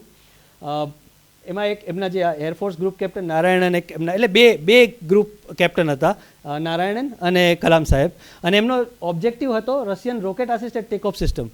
આપણા જે એરફોર્સના વિમાન હતા એને ટેકઓફ માટે લાંબી એર સ્ટ્રીપની જરૂર પડતી હતી, અને આ લોકોએ એવું ડિઝાઇન કર્યું કે જો આપણે રોકેટ એન્જિનનો યુઝ કરીએ તો કદાચ છે ને એટલી લાંબી સ્ટ્રીપની જરૂર ના પડે, એટલે આપણા જે દુર્ગમ સ્થળો છે હિમાલયની રેન્જમાં જ્યાં આપણે વધારે જરૂર છે ત્યાં પણ આપણે એને ટેક ઓફને લેન્ડિંગ કરાવી શકીએ. સો આ RATO project was the first one that he took up and he successfully completed in 2 years. તો by 70 I think we have had our like આપણી પાસે આપણા રેટો એન્જિન્સ રેડીમેડ હતા. રશિયાએ આપણને એમાં હેલ્પ કરેલી, રશિયાએ શરૂઆતમાં ટેકનોલોજી પાર્ટલી પ્રોવાઈડ કરેલી, બાકીનું આપણે ડિઝાઇન કરેલું, પણ eventually RATO was a successful project. એ પ્રોજેક્ટથી ખુશ થઈને વિક્રમ સારાભાઈ એમના જે સૌથી દિલની નજીકનો પ્રોજેક્ટ હતો SLV-3 એ આપી દીધો કે now you are trend enough કે તમે SLV-3 બનાવી શકશો. મેં કીધું વિક્રમ સારાભાઈનું વિઝન બહુ ક્લિયર હતું કે આપણે આપણા ભારતના સેટેલાઇટ, ભારતના રોકેટથી, ભારતના સાયન્ટિસ્ટ દ્વારા ઓર્બિટમાં મૂકવા છે. સો SLV એકચ્યુઅલી એનું નામ SLV જ હતું, SLV-3 નહીં હતું. SLV પ્રોજેક્ટ એમના દિલની ખૂબ નજીક હતો, એટલે એમણે કીધું કે now Kalam is trained enough, આપણે એમને જ આપીએ. So Kalam became the director of SLV project. એટલે એમણે પછી એ DRDOમાંથી ઇસરોમાં શિફ્ટ કર્યા. બેઝિકલી આ કોઓર્ડિનેટેડ ઇન્સ્ટિટ્યૂટ હતી, એટલે DRDOમાંથી ઇસરોમાં શિફ્ટ કર્યા અને SLV પ્રોજેક્ટ એમને આપ્યો. એકચ્યુઅલી SLV-3 એટલા માટે કહેવાય છે કે જ્યારે કલામની ટીમે શરૂઆત કરી SLV બનાવવા માટે તો એમણે 6 ડિઝાઇન આઈડેન્ટિફાઈ કરેલી, 1, 2, 3, 4, 5, 6. અને વિક્રમ સારાભાઈને એમાંથી SLV જે 3 નંબરની ડિઝાઇન હતી એ સૌથી વધારે ગમેલી. So he said like SLV-3 is our project. So એનું નામ SLV-3 એવી રીતે પડેલું. So Vikram Sarabhai chose the 3rd design out of 6 prepared, એટલે એમણે SLV-3 નામ આપ્યું એને. એમનો ડ્રીમ પ્રોજેક્ટ હતો, જે તમે કીધું. હવે જે મેં કહ્યું ને કે સાયન્સ કેવી રીતે આગળ વધે અને કેવી ચેલેન્જીસ આવે. SLV-3 જ્યારે બનાવતા હતા ત્યારે એવું લાગતું હતું કે આપણે બહુ સ્લો છીએ, લાઈક આ પેસથી બનાવશું તો આપણને બહુ ટાઈમ લાગશે અને કદાચ આપણે પાછળ રહી જશું આપણા જે ગોલ છે એમાં. વિક્રમ સારાભાઈ એમના એક એવા વિઝન હતા અને કલામ એમનો જમણો હાથ હતો, એટલે એ બંને નક્કી કર્યું કે ઠીક છે, આપણે પ્રોજેક્ટ તો આપણે જ બનાવીએ છીએ, SLV તો આપણે જ બનાવવાનું છે, એની સાથે આપણે કોઈ જો ફોરેન એજન્સીને સાથે લઈ શકીએ તો થોડી સ્પીડ વધી શકે. સો એમણે ફ્રેન્ચ એજન્સીઝનો સંપર્ક કર્યો. એકચ્યુઅલી ફ્રેન્ચ એજન્સીએ શરૂઆતમાં એમનો સંપર્ક કરેલો, પછી એમણે કીધું કે હા ચલો આપણે કરીએ. હું થોડું એને સિમ્પ્લિફાઈ કરું છું સાદી ભાષામાં વાત કરવા માટે, એની ટેકનિકલ ટર્મમાં આપણે નથી જતા. સો ફ્રેન્ચ એજન્સીએ એમની પાસે એક છે ને ડાયમંડ BC નામના સિમિલર પ્રોજેક્ટ હતા, સિમિલર રોકેટ હતા જે લોન્ચ વ્હીકલ્સ તરીકે એ લોકો ડેવલપ કરતા હતા. ફ્રેન્ચે એવું કીધું કે ઠીક છે, તમે જે ટેકનોલોજી ડેવલપ કરો છો ને આપણે એક કામ કરીએ કે બુસ્ટર એન્જિન અને રોકેટની જે ડિઝાઇન છે ને એ કોમન કરી દઈએ, એટલે આપણે બંને એકબીજાના રોકેટનો યુઝ કરીને એકબીજાના સેટેલાઇટ્સને મૂકી શકીએ એમ. મારે એક રોકેટ બનાવવું હોય તો પછી બીજું બનાવતા મને 2 વર્ષ લાગે, એ દરમિયાન હું તમારું એક રોકેટ યુઝ કરી શકું. સો ફ્રાન્સ અને ઇન્ડિયા ડિસાઇડ કર્યું કે આપણે જોઈન્ટ પ્રોજેક્ટ કરીએ, બંનેની ડિઝાઇન સેમ કરી દઈએ. સો આપણી ઓલમોસ્ટ બની ગયેલા SLVની ડિઝાઇન ચેન્જ કરી અને એમની સાથે મેચ કરાવી ડાયમંડ BC સાથે. લગભગ 2 વર્ષ એમાં લાગ્યા. આખી આપણી જે બનેલી ડિઝાઇન હતી એને ચેન્જ કરી, કારણ કે આમાં તો એવું છે કે 1 ઇંચ પણ ચેન્જ કરે તો એનું એરોડાયનેમિક્સ ચેન્જ થઈ જાય, એટલે આખું એનું પ્લેસમેન્ટ, એનું એન્જિનનું પ્લેસમેન્ટ, ફ્યુલનું પ્લેસમેન્ટ એ બધું જ ચેન્જ થાય. સો 2 વર્ષ આપણે આખી કલામ સાહેબની આખી ટીમ જે હતી, લગભગ 400-500 માણસ એના પર કામ કરતા હતા, બધા એકદમ લોઅર લેવલથી લઈને ડાયરેક્ટર સુધી. એ બધા જ લોકોએ બધું કામ પડતું મૂકીને ડિઝાઇન ચેન્જ કરી અને 2 વર્ષમાં આખું સિસ્ટમ નવી બનાવી. ફ્રાન્સે શું કર્યું? આ દરમિયાન એમણે યુરોપિયન એક એરિયાના લોન્ચર હતું, એમની ડિઝાઇન સિમિલર બનતી હતી, એ ગમી ગઈ. એમણે કીધું કે અમારે તમારી સાથે પ્રોજેક્ટ નથી કરવો, આપણે એરિયાનામાં જતા રહીએ. સો દે ડિસ્ડ અસ. આપણને લાઈક 2 વર્ષ આપણે ખાઈ ગયા. 2 વર્ષમાં આપણી આખી ડિઝાઇન એટલી ચેન્જ થઈ અને હવે કે હવે અમારી તમારી સાથે કામ નથી કરવું, અમે અમારે એરિયાના 1975 સાથે કામ કરીએ છીએ. આ દરમિયાન કારણ કે આપણે આ ડિઝાઇન ચેન્જ કરી એટલે આપણા આખા જે પ્લાન હતો એ આખો પ્લાન ચેન્જ કરવો પડેલો, આપણે પાછળ રહી ગયેલા. અને જેમ મેં કીધું એમ વિક્રમ સારાભાઈ બહુ ક્લિયર હતા કે આપણે તો આપણા સેટેલાઇટ મૂકવા જ છે, અને કલામને એવું કીધેલું કે ગમે તે થાય આપણે 1980 સુધીમાં આપણા સેટેલાઇટ તરતા હોવા જોઈએ ઉપર. સો એમણે કીધું કે ચલો અત્યારે સેટેલાઇટ્સ રેડી છે, રોકેટ રેડી નથી, let us use Russian rockets. એ લોકો આપણા ફ્રેન્ડ્સ છે. રશિયાના રોકેટમાં આપણે ભાસ્કર 1 અને આર્યભટ્ટ, આ બંને, જે આર્યભટ્ટ આપણો પહેલો સેટેલાઇટ હતો, ભાસ્કર 1 બીજો સેટેલાઇટ હતો, આ બંને સેટેલાઇટ આપણે રશિયન સ્ટેશન્સ યુઝ કર્યું અને રશિયન કોસ્મોસ 3M રોકેટ હતું અને રશિયન કેપુસ્ટિન યાર કરીને એક પ્લેસ છે જ્યાં એ લોકોનું લોન્ચ વ્હીકલ સ્ટેશન છે, ત્યાંથી આપણે એને અવકાશમાં મૂક્યા. રાઈટ, બિકોઝ આપણા સેટેલાઇટ્સ રેડી છે તો એ ટેકનોલોજીનો ટેસ્ટ કરી લઈએ, રોકેટ પછી કરીશું. મીનવાઇલ કલામ ખૂબ ડિસઅપોઇન્ટેડ હતા આ આખી પ્રોસેસને કારણે, બિકોઝ હી વોઝ ફિલિંગ કે આ મારો પ્રોજેક્ટ ફેલ થયો. એમનો પ્રોજેક્ટ હતો, 2 પ્રોજેક્ટ સાથે ચાલતા હતા. એક ટીમ હતી જે સેટેલાઇટ્સ બનાવતી હતી, એક ટીમ હતી જે રોકેટ બનાવતી હતી. સેટેલાઇટ્સ બની ગયા, રોકેટ નહીં બન્યું, કેરિયર નહીં હતું આપણી પાસે, તો આપણે બહારનું કેરિયર યુઝ કરી લીધું. એન્ડ કલામ ફેલ્ડ કે આ મારી ભૂલ છે, આ તો મારી મેં ડિસએપોઇન્ટ કર્યા વિક્રમ સારાભાઈને અને આખા દેશને. સતીશ ધવનને એ લોકોની ટીમ હતી ને, એમને કીધું કે કંઈ નહીં, આપણે પાછળ છીએ but we will do it, આપણે SLV યુઝ કરવા જ છે અને વી કેન નોટ રિલાય. જેવી રીતે આપણને ફ્રાન્સના લોકોએ કહી દીધું કે અમારે તમારી સાથે કામ નથી કરવું, કાલે રશિયા પણ કહેશે, કદાચ ઇક્વેશન ચેન્જ થશે, રશિયા પણ ના પાડી દેશે કે ભાઈ અમે તમારા સેટેલાઇટ્સને નહીં મૂકીએ. એ વાત અલગ છે કે આજે રશિયાના સેટેલાઇટ્સ આપણે મૂકીએ છીએ હવામાં નહીં, સોરી, અવકાશમાં. સો આજે આપણે રશિયન સેટેલાઇટ્સને અવકાશમાં મૂકીએ છીએ આપણા રોકેટ્સથી, બટ એ ટાઈમે આપણે રશિયાના રોકેટ્સને યુઝ કરતા હતા. તો જ્યારે SLV3 પછી સ્પીડ વધી થોડી અને ટેસ્ટિંગના ટાઈમ આવ્યા, એટલે 1979માં આ એક ટેસ્ટિંગ, આ ખૂબ ફેમસ ઇવેન્ટ છે. 79માં એક ટેસ્ટ થઈ. જેવી રીતે આજે પ્રોબ્લેમ આવ્યો એવો જ પ્રોબ્લેમ ત્યારે પણ આવ્યો. બધું બરાબર હતું. ફર્સ્ટ સ્ટેજ સક્સેસફુલ રહ્યું, second stage rocket lift off થયું અને વિધિન અરાઉન્ડ 30 સેકન્ડ્સ ઓર સો એ સ્પિન થવા માંડ્યું ઓર્બિટમાંથી, એટલે પોતાના જે ટ્રેજેક્ટરી હતી તેમાંથી બહાર જતું રહ્યું અને બંગાળની ખાડીમાં પડી ગયું. કમ્પ્લીટ એ ટાઈમ એવું હતું કે રિમેમ્બર 79ની વાત છે, 1979ની. ભારત ત્યારે હજી અત્યારે છે એટલું આર્થિક રીતે સદ્ધર નહીં હતું. આપણે હજી જે ગ્લોબલાઇઝેશનની આખી જે ઘટના બની એ નહોતી બની, એટલે આપણે હજી ઓપન માર્કેટમાં નહીં હતા. આપણું માર્કેટ ખૂબ લિમિટેડ હતું અને આપણી પાસે એટલા પૈસા અને સદ્ધરતા નહીં હતી કે આપણે આવા ફેલિયર્સને કદાચ એફોર્ડ કરી શકીએ. સો ઓલરેડી મીડિયા પ્રેશર ખૂબ હતું, ગવર્મેન્ટ પ્રેશર પણ હતું કે ઠીક છે તમે એકાદ સક્સેસફુલ ટેસ્ટ ના જાય ચાલે, પણ આવા વારંવાર ના થવું જોઈએ આવું એમ, બિકોઝ એક રોકેટ આપણને લાખો રૂપિયાનું પડે છે. સો આવા બહુ બધા પ્રેશર વચ્ચે હતા. અને એ દરમિયાન એક વાત જે બનેલી, જે ત્યારે કલામ સાહેબે વિંગ્સ ઓફ ફાયરમાં લખેલી છે કે અનસક્સેસફુલ અથવા તો ફેઇલ્ડ ટેસ્ટ પછી એ તો જઈને સૂઈ જ ગયેલા, કારણ કે છેલ્લા 4 દિવસથી સૂતા નહોતા. સૂઈ ગયા પછી જ્યારે ઉઠ્યા ત્યારે એમને સતીશ ધવન પાસે લઈ ગયા. સતીશ ધવને કીધું, Satish Dhawan was the chairman of ISRO at that time, એટલે એમણે કીધું કે કંઈ નહીં, આપણે પ્રેસ કોન્ફરન્સ છે એ પહેલાં અટેન્ડ કરી લઈએ, પછી વાત કરશું શું છે આગળનો પ્લાન. પ્રેસ કોન્ફરન્સમાં ગયા. પહેલાં એવું હતું કે કદાચ Kalam, because Kalam was the director, એટલે કલામ સાહેબ પ્રેસને સંબોધન કરશે, પણ લાસ્ટ મોમેન્ટ પર સતીશ ધવને કીધું કે તમે સાઈડમાં રહો, હું સંબોધન કરીશ, કારણ કે પ્રેસના ક્વેશ્ચન જે આવવાના છે, તીખા ક્વેશ્ચન આવવાના છે, તે હું લઈશ. I am the chairman, I will face it. અને એ ઘટનાનો ખૂબ ઊંડો પ્રભાવ કલામ સાહેબની આગળની આખી જે કારકિર્દી અથવા કેરિયર હતું એના પર પડ્યું. એના પછી જેટલી પણ ઇવેન્ટ બની એમાં જ્યારે પણ ફેલ થતું ત્યારે પ્રેસને કલામ સાહેબ એડ્રેસ કરતા હતા, બિકોઝ આ વસ્તુ એમણે ત્યાંથી શીખેલી સતીશ ધવન પાસેથી. એન્ડ ત્યારે સતીશ ધવને જે કીધું અને જે એમને ખૂબ ગમ્યું એ આ હતું. First he surprise everybody with his opening statement congratulating the team of SLV3. સૌથી પહેલાં એમણે એમ કીધું કે I congratulate the team of SLV3, જેણે ફર્સ્ટ સ્ટેજ તો કમ્પ્લીટ કરાવ્યું. આપણી પાસે આજે આપણું રોકેટ હતું, જાતે બનાવેલું, ઇન્ડિયામાં બનાવેલું રોકેટ હતું અને એનું ફર્સ્ટ સ્ટેજ સક્સેસફુલ રહ્યું. હી mention me by name, saying that I had shown exemplary leadership. He said that I had put in a mammoth effort involving thousands of people over 7 years and had never allowed personal likes or dislikes to come in the way of my duties. I was stunned. Mainly એમને આ વસ્તુ લાગી હતી કે એમને એવું જ હતું કે આ ફેઇલ્ડ ટેસ્ટ છે, આપણે we have failed. Satish Dhawan said that we have not failed. Congratulations SLV3 team for achieving a flawless launch and their successful development of first stage booster monitor.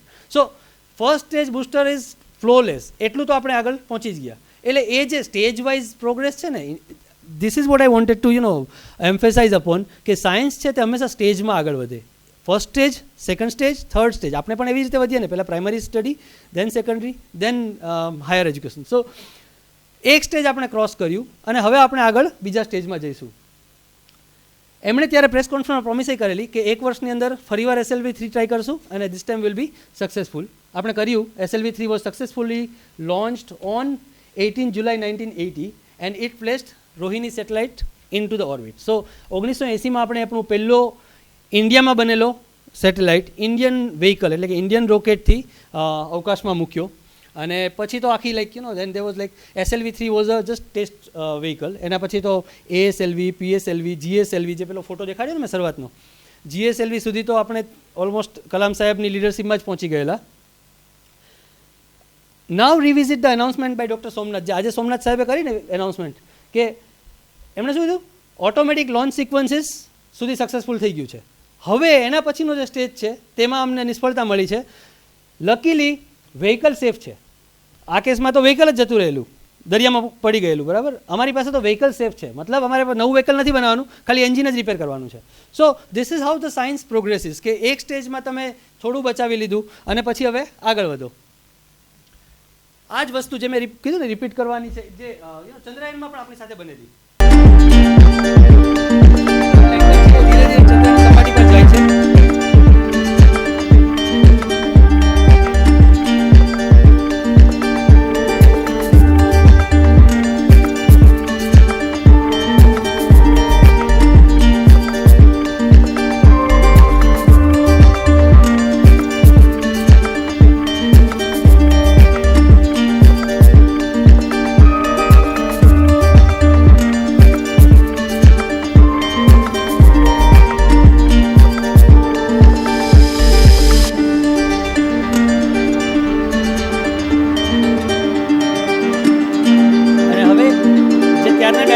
Lander descent was as planned and normal performance was observed up to an altitude of 2.1 kilometer. Subsequently, the communications from the lander to ground station was lost. The data is being analyzed. So up to 2.1 કિલોમીટરનું બધું જ performance normal હતું. સો અમે ત્યાં સુધી તો clear છીએ કે આટલું અમારી જે ટેકનોલોજી છે તે બરાબર છે. લાસ્ટ 2.1 કિલોમીટર જે સ્પિનિંગ સ્ટાર્ટ થાય ત્યાર પછીનું હવે અમારે ફરીવાર શીખવાનું છે. સો તમે જોયું, સતીશ ધવન, કલામ, શિવન અને આજે સોમનાથ, ચારે વખત જે ચારે એક્ઝામ્પલ છે જ્યારે ફર્સ્ટ અટેમ્પ્ટ અથવા ફર્સ્ટ ટેસ્ટ ફેલ થયેલો, ફર્સ્ટ સ્ટેટમેન્ટ આ જ હતું કે અપ ટુ સેકન્ડ સ્ટેજ અથવા અપ ટુ ફર્સ્ટ સ્ટેજ અમને સક્સેસફુલી આ ટેકનોલોજી આવડી ગઈ છે, હવે પછીનું અમે શીખશું. So this is very important in science. Like સાયન્સમાં તમે પહેલા દિવસે સક્સેસફુલ થઈ જાઓ એવું જનરલી હોતું જ નથી, રાઈટ. એ તો તમને ઘરે ખબર હશે, ઘરે કંઈ તમે નવું વસ્તુ બનાવતા હોય, ફર્સ્ટ અટેમ્પ્ટમાં સક્સેસ મળે જ નહીં. જનરલી તમે એક વસ્તુ શીખો પણ તમને એક લેવલ સુધી પહોંચો પછી તમે બીજા લેવલ પર સક્સેસ મળે. So this was it. Like SLV, ASLV, PSLV અને GSLV એ 4 મેજર પ્રોજેક્ટ હતા જે કલામ સાહેબે સક્સેસફુલી પૂરા કરેલા પછી. અને GSLVનું થોડું રિનોવેટેડ, લાઈક થોડું મોડિફાઈડ વર્ઝન જે LVM કે છે હવે, અને LVM Mach 3 એ આપણે ચંદ્રયાન 2 અને 3 માટે યુઝ કરેલું. So it is almost the descendant of GSLV. આપણે GSLVના જ વંશજને યુઝ કરીને ચંદ્ર સુધી આપણું યાન મોકલેલું. આ બધું ચાલતું હતું પીસફુલ સ્પેસ ડેવલપમેન્ટ માટે. જે અવકાશમાં જે સંશોધનો કરવા છે એના માટેની આખી વાત ચાલતી હતી અત્યાર સુધી. દરમિયાન એટલે કે 1960s અને 70sમાં ભારતમાં જે થોડી ઇન્સ્ટેબિલિટીઝ ઇન ટર્મ્સ ઓફ નેબર્સ, આપણે યુદ્ધ થયા, બે મોટા યુદ્ધ આપણે ફેસ કર્યા, એટલે પ્રાયોરિટીઝ થોડી ચેન્જ થયેલી. પ્લસ વિક્રમ સારાભાઈ જે અત્યાર સુધી સતત આ સાઈડ જવા નહોતા માગતા, યુદ્ધ બાજુ ટેકનોલોજીનો ઉપયોગ કરવા નહોતા માગતા, તે હવે એમનો હાર્ટ ચેન્જ થયો. હવે એમણે વિચાર્યું કે ના, આ કરવું જ પડશે આપણે, કારણ કે પીસ જોઈતી હોય તો આપણી પાસે બધા જ વેપન્સ હોવા જોઈએ જે બાજુવાળા પાસે છે. બાજુવાળા મીન્સ ઇવન ચાઇના પાસે છે. So eventually we change our priorities in late 70s and 80s. અને આજે આપણો આખો જે લર્નિંગ લેસન્સ હતા રોકેટ બનાવવા માટેના, એ જ લર્નિંગ લેસન્સ, એ જ એન્જિન અને એ જ ડિઝાઇનનો ઉપયોગ થોડા ચેન્જીસ સાથે હવે આપણે નક્કી કર્યું કે મિસાઇલ બનાવવામાં પણ કરશું. સો બીજી એક ઘટના બની. આ SLVના સક્સેસ પછી એમને પદ્મભૂષણનો એવોર્ડ મળેલો કલામ સાહેબને. અને એ કલામ સાહેબ પોતે લખે છે કે એ એવોર્ડ મળ્યા પછી DRDOમાં મારી લાઈફ બહુ મુશ્કેલ થઈ ગયેલી, કારણ કે મારી સાથે કામ કરવાવાળા જ ઘણા લોકોને પછી એવું લાગતું હતું કે લાઈક અમે લોકોએ સાથે કામ કર્યું એન્ડ હી સિંગલ્ડ આઉટ, લાઈક એમને તો એટલી બધી પ્રસિદ્ધિ મળી ગઈ, એવોર્ડ મળી ગયો, અમને ના મળ્યો. So it becomes uncomfortable. So એમને આમ પણ DRDOમાં જ, એટલે ઇસરોમાંથી પછી છે ને DRDOમાં જવાની ઈચ્છા હતી. અને દેન હી વોઝ કોલ્ડ. રાજા રમનના એ ટાઈમે DRDL લેબના ડાયરેક્ટર હતા. અને એ દરમિયાન 1974માં આપણે જે પહેલો પોખરણ ટેસ્ટ કર્યો ત્યારે કલામ સાહેબને ઇન્વાઇટ કરેલા રાજા રમન્નાએ. બિકોઝ અલ્ટિમેટલી ગોલ આ જ હતો કે જેવી રીતે એક ટીમ સેટેલાઇટ બનાવે અને બીજી ટીમ રોકેટ બનાવે જેથી રોકેટ સેટેલાઇટ લઈને ઓર્બિટમાં જઈ શકે, એવી જ રીતે એક ટીમ અણુબોમ્બ બનાવે તો બીજી ટીમ મિસાઇલ્સ પણ બનાવવી જોઈએ ને, તો જ તો એ અણુબોમ્બને આપણે ડિલિવર કરી શકીશું. એટલે કેરિયર કુરિયર એ તો આપણે જોઈએ જ, અને એમાં જે એક્સપર્ટાઇઝ હતી એ કલામ અને એમની ટીમની હતી. સો રાજા રમન્નાએ એના ટેસ્ટ વખતે પોખરણમાં પણ કલામ સાહેબને 1974માં ઇન્વાઇટ કરેલા, અને એ દરમિયાન વાત કરેલી કે હવે અમને આ બોમ્બને આપણે ઈચ્છીએ કે ક્યારેય જરૂર ના પડે આની, પણ કદાચ જરૂર પડે તો એવા આપણી પાસે વ્હીકલ્સ જોઈશે જે આને લાઈક 1000, 2000, 3000 કિલોમીટર સુધી ડિલિવર કરી શકે. સો then Kalam saheb change his priority, join DRDL, અને he managed to convince the government. એમણે ગવર્મેન્ટને કન્વિન્સ કરી કે ભારતને આવા ઇન્ટિગ્રેટેડ ગાઇડેડ મિસાઇલ્સ ડેવલપમેન્ટ પ્રોગ્રામની જરૂર છે. અને એ ટાઈમે એકચ્યુઅલી એમાં કેટલીક કોન્ફિડેન્શિયલ, જે હવે કોન્ફિડેન્શિયલ નથી, અનક્લાસિફાઈડ છે, એવી વાતો પણ છે કે શરૂઆતમાં સરકાર નહીં માનેલી ઓન પેપર, પણ ઓફ ધ રેકોર્ડ છુપી રીતે સારું એવું ગ્રાન્ટ ઇન્દિરા ગાંધીએ મંજૂર કરેલી, અને એ પ્રોજેક્ટનું નામ છે પ્રોજેક્ટ ડેવિલ. તમે ક્યારેક ગૂગલ પર સર્ચ કરશો ને પ્રોજેક્ટ ડેવિલ, તો આપણી જે શરૂઆતના રોકેટ બુસ્ટર જેને મિસાઇલમાં કન્વર્ટ કરેલ મતલબ બનાવેલા રોકેટ માટે, પણ હવે એનો ઉપયોગ આપણે મિસાઇલ બનાવવા માટે કરવો છે, તો એ જે સ્ટાર્ટ કરેલું કામ એ પ્રોજેક્ટ ડેવિલના નામે થયેલું. અને બીજો પ્રોજેક્ટ હતો પ્રોજેક્ટ વેલિયન્ટ. આ બે પ્રોજેક્ટ છે તે ઓન રેકોર્ડ, હવે અનક્લાસિફાઈડ છે એટલે ઓન રેકોર્ડ છે, પણ ત્યારે નહીં હતા. ત્યારે એ જે ફંડ જતું એ સિક્રેટલી જતું, અને એ ડૉક્ટર કલામ સાહેબ જ એને લીડ કરતા હતા. સો શરૂઆતના બે પ્રોજેક્ટો એવી રીતે સિક્રેટલી કરેલા.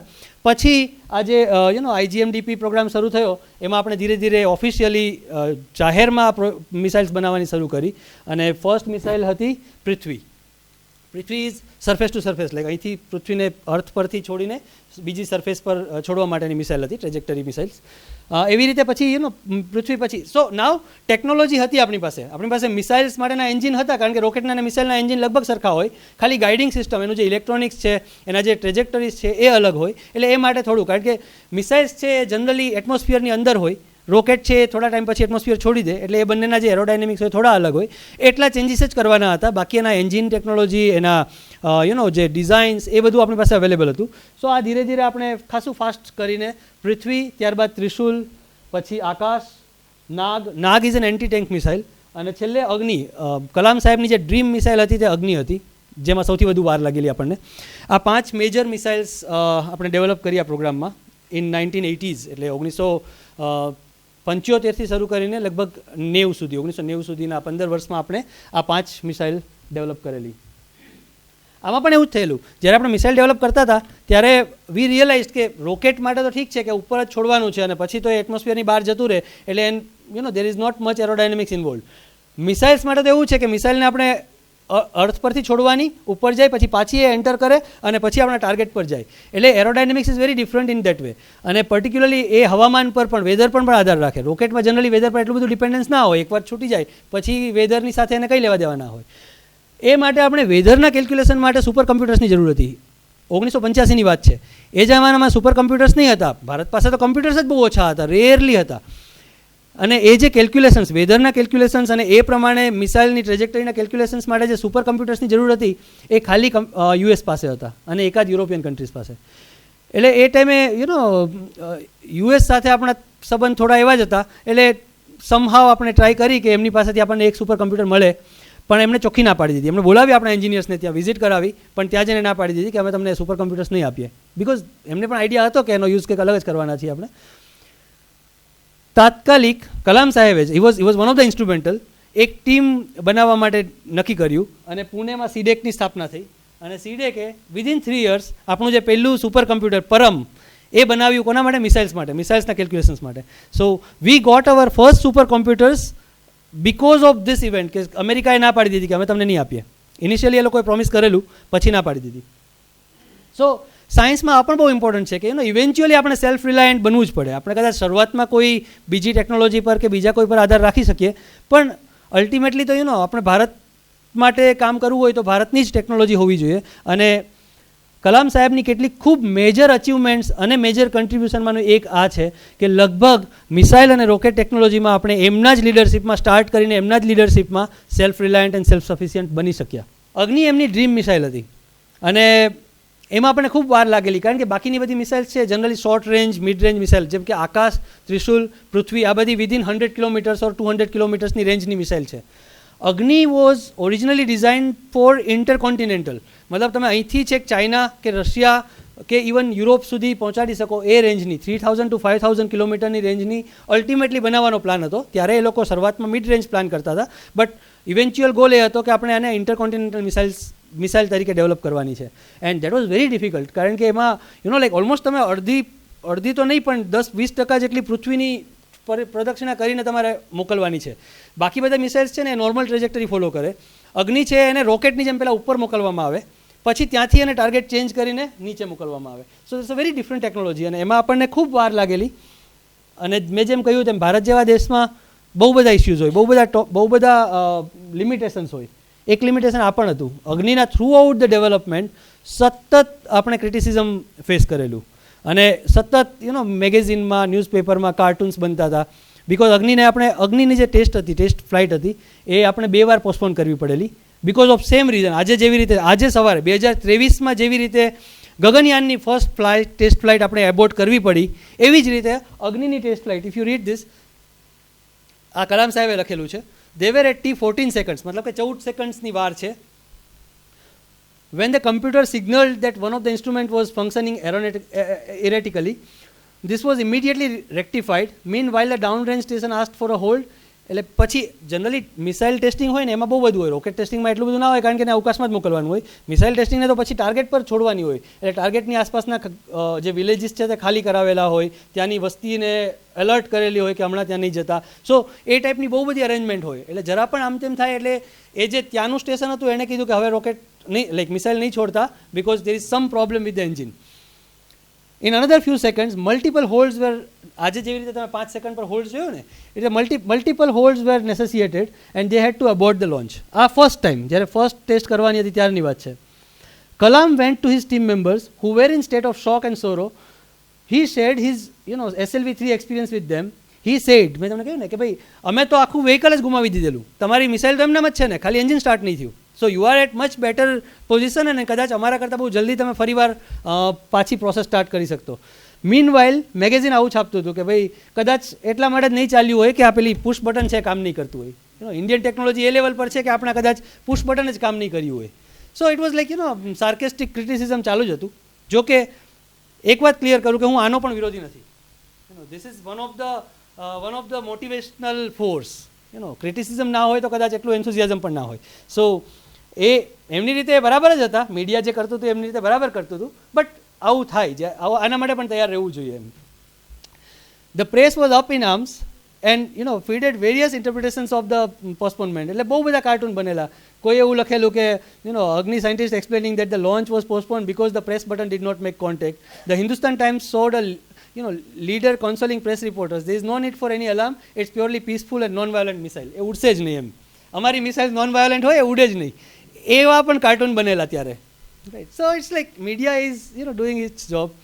After a detailed analysis conducted virtually around the clock for next 10 days, the scientists had missile ready for launch on 1 May 1989.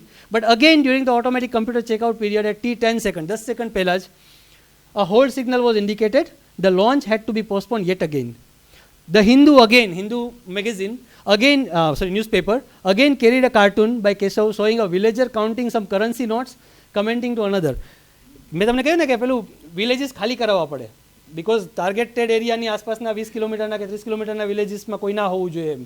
So villages ખાલી કરાવવા માટે એ લોકોને કમ્પેન્સેશન આપતી હતી સરકાર, કે તમારે 4 દિવસ માટે કે 3 દિવસ માટે ખાલી કરીને જવાનું છે તો તમને એનું કમ્પેન્સેશનના પૈસા મળે. સો દે મેડ અ કાર્ટૂન કે વિલેજર બીજાને કહે છે કે વારે વારે ખાલી કરાવે છે તો એટલા બધા પૈસા મને મળી જશે કે હું મારું ઘર બનાવી દઈશ એમ.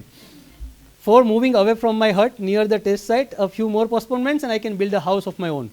Another cartoonist designated Agni as IDBM because એનું નામ IDBM હતું. IDBM is intermittently delayed ballistic missile. Amul એ છે ને આપણી સક્સેસ વખતે બહુ સારા કાર્ટૂન બનાવેલા, પણ ફેલ્યોર વખતે પણ બનાવેલા. અમૂલે કાર્ટૂન બનાવેલું સજેસ્ટેડ દેટ વિથ અગ્નિ નીડેડ, લાઈક અગ્નિએ કદાચ છે ને ફ્યુલ જ બરાબર નથી વાપર્યું, અમારું બટર વાપરે તો કદાચ સારું ઉડે. એવા કાર્ટૂન પણ ત્યારે બનેલા.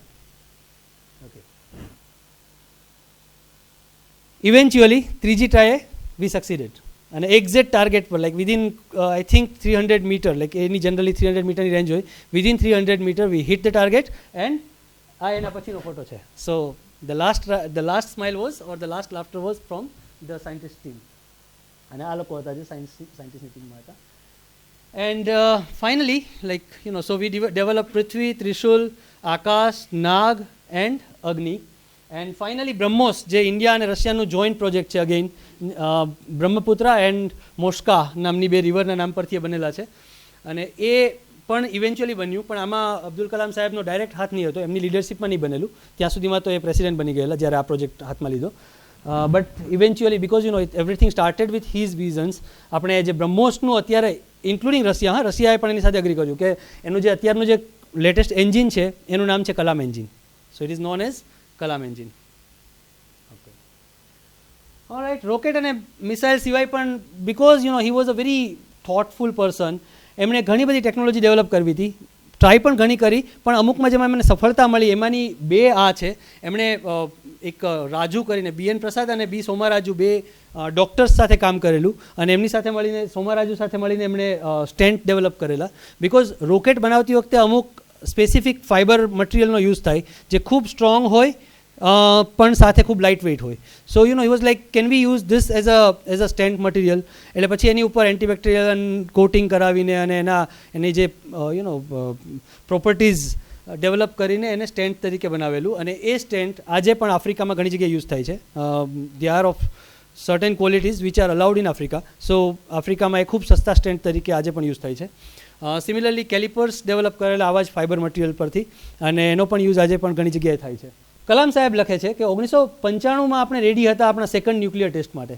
91માં આપણે જ્યારે ગ્લોબલાઇઝેશન કર્યું એ પછી વી ડિસાઇડેડ, 1991માં જે ડિક્લેર કરી દીધેલું નરસિંહ રાવની સરકારે કે આપણે ન્યુક્લિયર ટેસ્ટ ફરીવાર કરવો છે.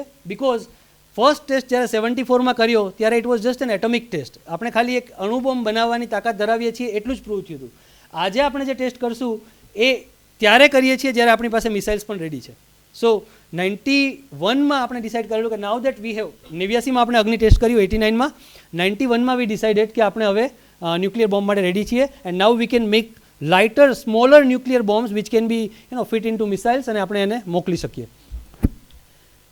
અલ્ટિમેટલી 91થી 95માં એ ડેવલપ થયો. 95માં આપણા ન્યુક્સ રેડી હતા, આપણા બોમ્બ રેડી હતા, ટેસ્ટ પણ રેડી હતો, ઇવન ડેટ વોઝ ડિસાઇડેડ, ખાલી બટન પ્રેસ કરવાની વાર હતી. બટ સમહાવ ઇન્ફોર્મેશન લીક થઈ અને અમેરિકન મેગેઝિને એક સ્ટોરી રિલીઝ કરી જસ્ટ એના આગલા દિવસે કે there are some movements and probably they are trying a nuclear test. અને પછી I think same day Bill ક્લિન્ટનનો ફોન પણ આવેલો. These are unclassified information now available on government websites. So એ લાસ્ટ મોમેન્ટ પર 95માં આપણે એબોર્ટ કરેલું ટેસ્ટિંગ. પછી ઇવેન્ચ્યુઅલી 98માં then there was political instabilities અને 2-3 સરકારો ચેન્જ થઈ. પછી 98માં ફરી સ્ટેબલ સરકાર આવી અને 98માં આપણે એ ટેસ્ટ કર્યા. આખી જે આગળથી વાત શરૂ કરેલી એ ફરીવાર કે તો શું 95માં આપણે ફેલ થયેલા? નહીં. 95માં આપણી પાસે ખાસી ટેકનોલોજી ડેવલપ થઈ ગયેલી. આપણને એ ખબર પડી કે ક્યાં ક્યાંથી ઇન્ફોર્મેશન લીક થઈ શકે છે અને ક્યાં ઇન્ફોર્મેશન નહીં જવી જોઈએ. એટલા માટે 98માં પ્રાઇમ મિનિસ્ટર અને એના એક સેક્રેટરી અને principal adviser to the prime minister સિવાય ચોથા વ્યક્તિને ખબર નહીં હતી કે આપણે આ ટેસ્ટ કરીએ છીએ. Not even ministers. ડિફેન્સ મિનિસ્ટરને પણ ઓલમોસ્ટ આગલા દિવસે જ કીધેલું, કદાચ કે એના આગલા દિવસે, એવું એક્ઝેક્ટલી મને યાદ નથી પણ કોઈ જગ્યાએ ઉલ્લેખ છે કે જસ્ટ 1-2 દિવસ પહેલાં જ ડિફેન્સ મિનિસ્ટરને પણ ઇન્ફોર્મ કરવામાં આવેલું. અધરવાઇઝ ઓનલી 3 કે 4 જ વ્યક્તિ પોલિટિકલ એરેનામાં, બાકી જે Raja Ramanna and not Raja Ramanna, R Chidambaram અને અબ્દુલ કલામ અને એમની ટીમ, સો એમની પણ ખૂબ નાની ટીમ, અને પ્રાઇમ મિનિસ્ટર ઓફિસ, આટલા જ લોકોને આ વસ્તુની ખબર હતી. સો વી લર્ન કે ક્યાંથી લીક થઈ શકે છે information and we improved upon it. આપણે એને સોલ્વ કર્યું. અને એટલા માટે 98માં જ્યારે ટેસ્ટ કરી ત્યારે કોઈને જ ખબર નહીં પડેલી. સેસ્મિક સિગ્નલ્સ આવ્યા ત્યારે જ લોકોને ખબર પડી કે આપણે ટેસ્ટ કર્યું છે. અને પછી વાજપેયી સાહેબે જઈને એનાઉન્સ કરેલું. સો every failure is part of the success. Failure is not opposite to success. It is part of the success. So that is what we have learned hard way throughout our 50 years of history of science. Eventually he went on to win the Padma Vibhushan in 1990, Bharat Ratna in 1997, and finally the President of India. So again, like Mike was my host. So Mike je kidhu ne ke we are way behind you guys. Like you made your scientist a president. અમે લોકો હજી નથી કરી શક્યા. So we did it eventually. And આજે પણ આપણે એ જે ત્યારના જે seeds છે એના fruits ખાઈએ છીએ. We managed to put Chandrayaan 2 into the orbit of moon. Chandrayaan 2ને આપણે મૂનની ઓર્બિટમાં મૂક્યું. ચંદ્રયાન 3ને આપણે ચંદ્રના સાઉથ પોલ પર સક્સેસફુલી ઉતાર્યું. ગગનયાન આપણા માટે રેડી છે. ઓલરેડી આજે ટેસ્ટ ફ્લાઇટ કરવાની હતી, આજે નથી થઈ, but I am sure like within a month or so they will attempt again. Chandrayaan 4 માટે જાપાને સામેથી આપણને એપ્રોચ કર્યો છે કે for mission 4 we will be your partner, કારણ કે અમારે અમુક ટેકનોલોજી તમારી જોઈએ છે જે અમે લર્ન કરવા, like we want to learn together.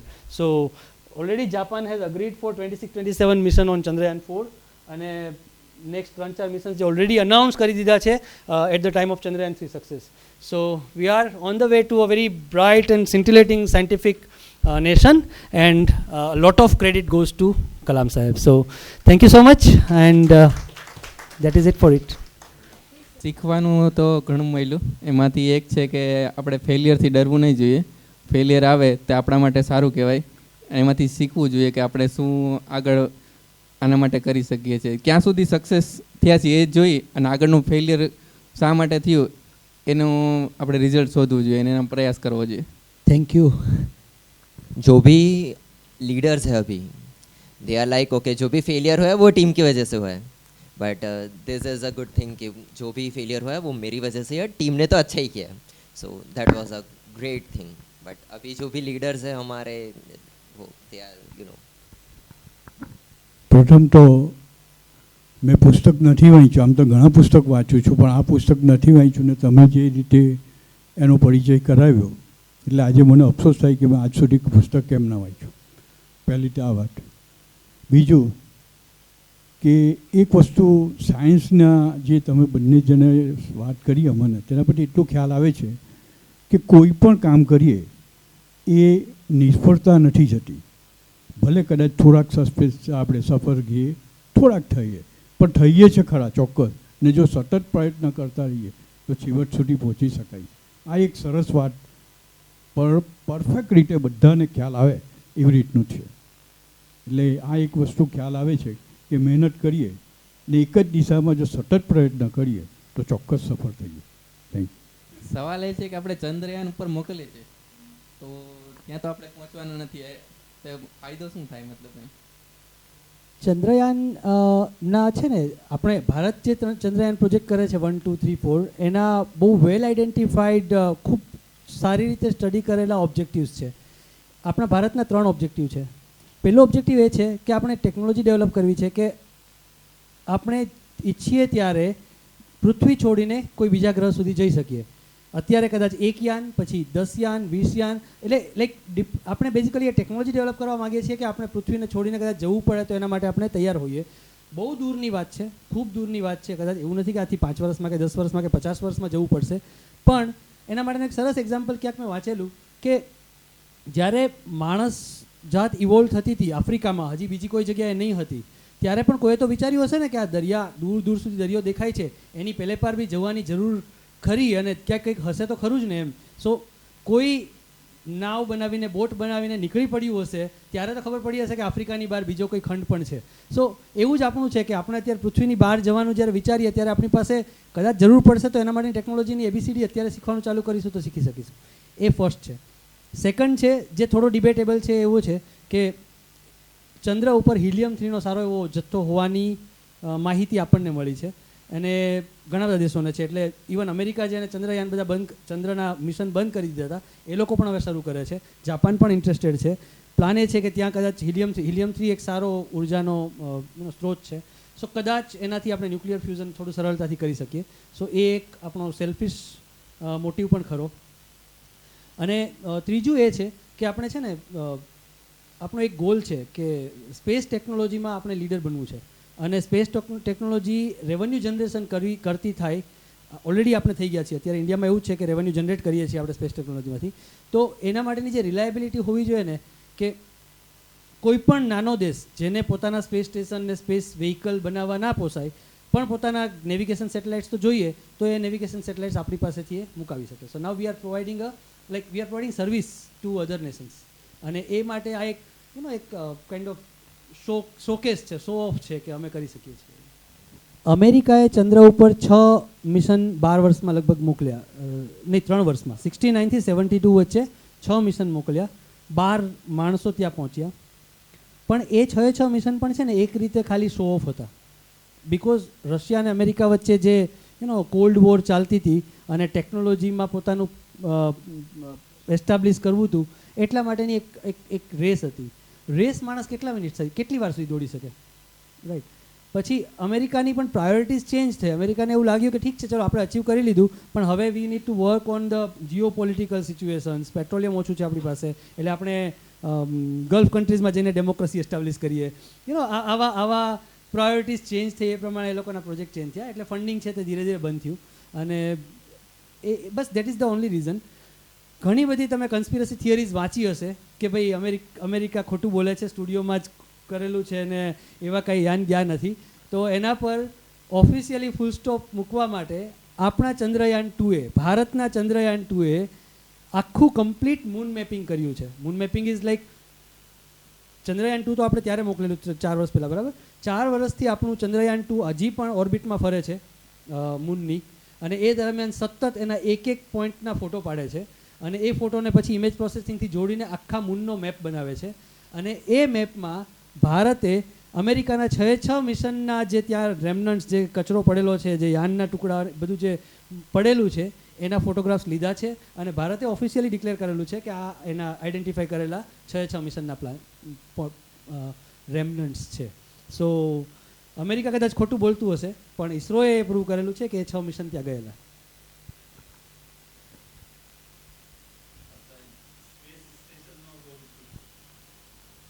Space station, international space station જે છે તે ત્યાં માણસો રહે છે, એ ખૂબ મોટો ઇન્ટરનેશનલ પ્રોજેક્ટ છે, જેમાં ઘણા બધા દેશ like Russia, America, European Union, એ 3 મેજર છે. જાપાન પણ ઇન્વોલ્વ છે, અને ચાઇનાનો પણ થોડો ઘણો ભાગ છે. સો આ 4-5 મેજર કન્ટ્રીઝે મળીને આ સ્પેસ સ્ટેશન બનાવેલું છે. અલ્ટિમેટ ગોલ એ જ છે કે ભવિષ્યમાં આપણે પૃથ્વી છોડીને બહાર જવું પડે તો આપણે જાણીએ છીએ કે નજીકમાં કોઈ એવો ગ્રહ નથી કે જ્યાં આપણે માનવ સભ્યતાનો એસ્ટાબ્લિશ કરી શકીએ. એટલે આપણે દૂર જ જવું પડશે ત્યારે દૂર જ જવું પડશે. એનો મતલબ કે ખાસો એવો ટાઈમ આપણે અવકાશમાં ઝીરો ગ્રેવિટીમાં ને એમાં રહેવું પડશે. એ દરમિયાન શું આપણે તૈયાર હોઈશું? એટલે એના માટેની જે કાંઈ તૈયારીઓ કરવાની છે એ એક છે. બીજો એવું છે કે ઘણું બધું ફિઝિક્સ, ઘણું બધું સાયન્સ, આપણે હંમેશા જ્યારથી વિજ્ઞાનની શરૂઆત કરી માનવ જાતે, ત્યારથી લઈને અત્યાર સુધી બધું જ વિજ્ઞાન પૃથ્વી ઉપર ડેવલપ કર્યું છે. એટલે આપણો જે કાંઈ રિઝલ્ટ છે એ ગ્રેવિટીની અંદર જ બનેલા છે અથવા મેળવેલા છે. તો આ બધા રિઝલ્ટ્સ ઝીરો ગ્રેવિટીમાં આ એક્સપેરિમેન્ટ કરીએ, આ પ્રયોગ કરીએ તો એના પર શું અસર થાય, અથવા તો એ સાચું છે કે નથી, એ પણ એક છે. એમાં મેજર ફિઝિક્સ છે અને બાયોલોજી છે. એટલે આપણા માનવ શરીર પર એની શું અસર થાય લાંબા ટાઈમે, આપણા ઓર્ગન્સ કેવી રીતે કામ કરે, એના પર પણ સારું એવું કામ થાય છે. સો આવા બધા સાયન્સ અને ટેકનોલોજી બંને સાઈડ લોકો ટ્રાય કરે છે. ભારત એમાં નથી. ISSમાં India is not part of that project. એટલા માટે આપણે આપણું સ્પેસ સ્ટેશન બનાવીએ છીએ, and may be next 10 years આપણે આપણું સ્ટેશન મૂકેલું હશે.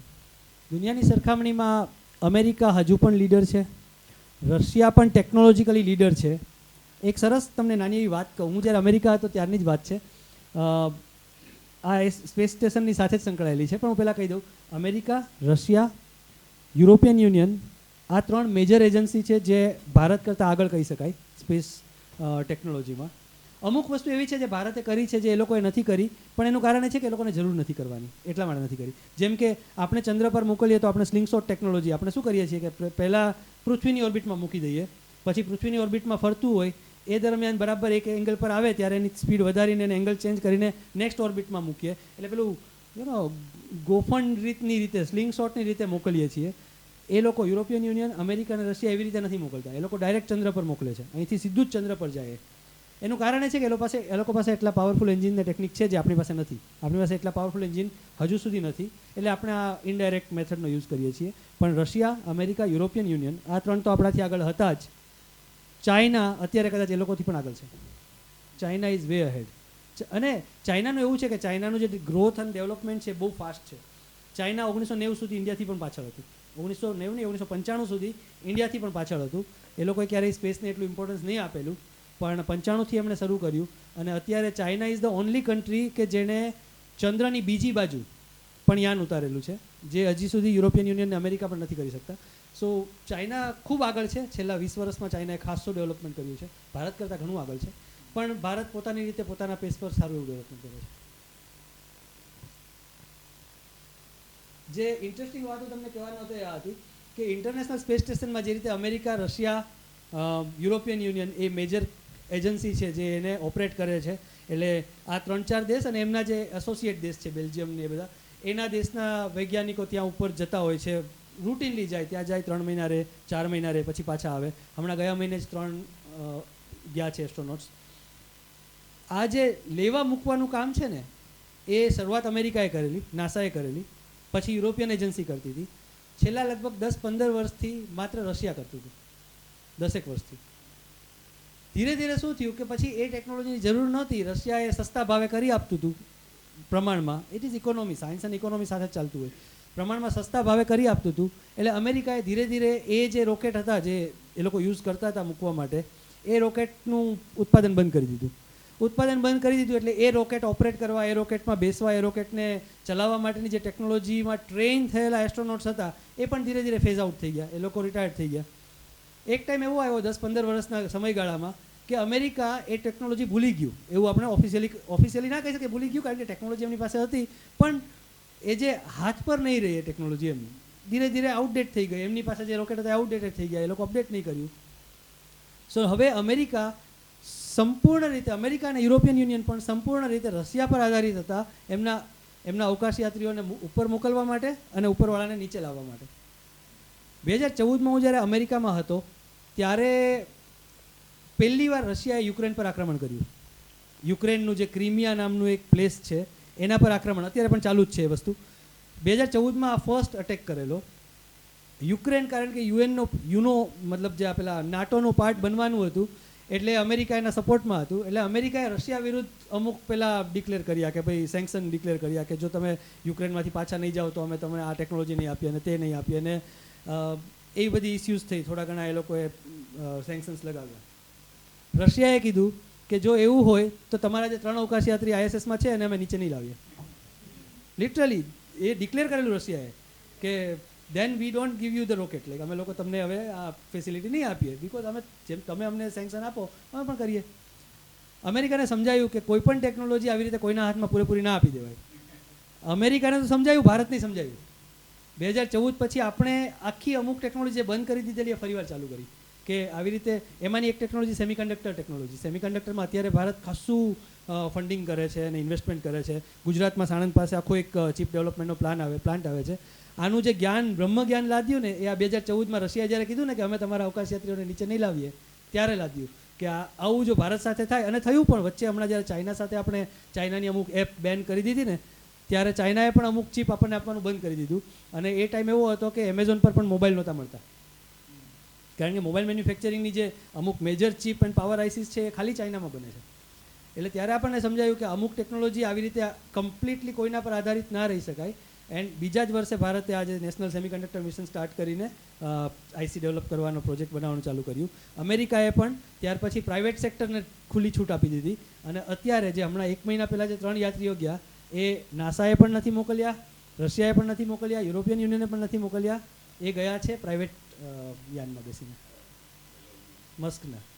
સો આવી રીતે આખું જીઓ પોલિટિકલ ડેવલપમેન્ટ આવી રીતે થતું હોય કે ભાઈ આપણે કોઈના પર કમ્પ્લીટ આધાર ના રાખી શકીએ. ISS એનું એક સારું એવું ઉદાહરણ છે.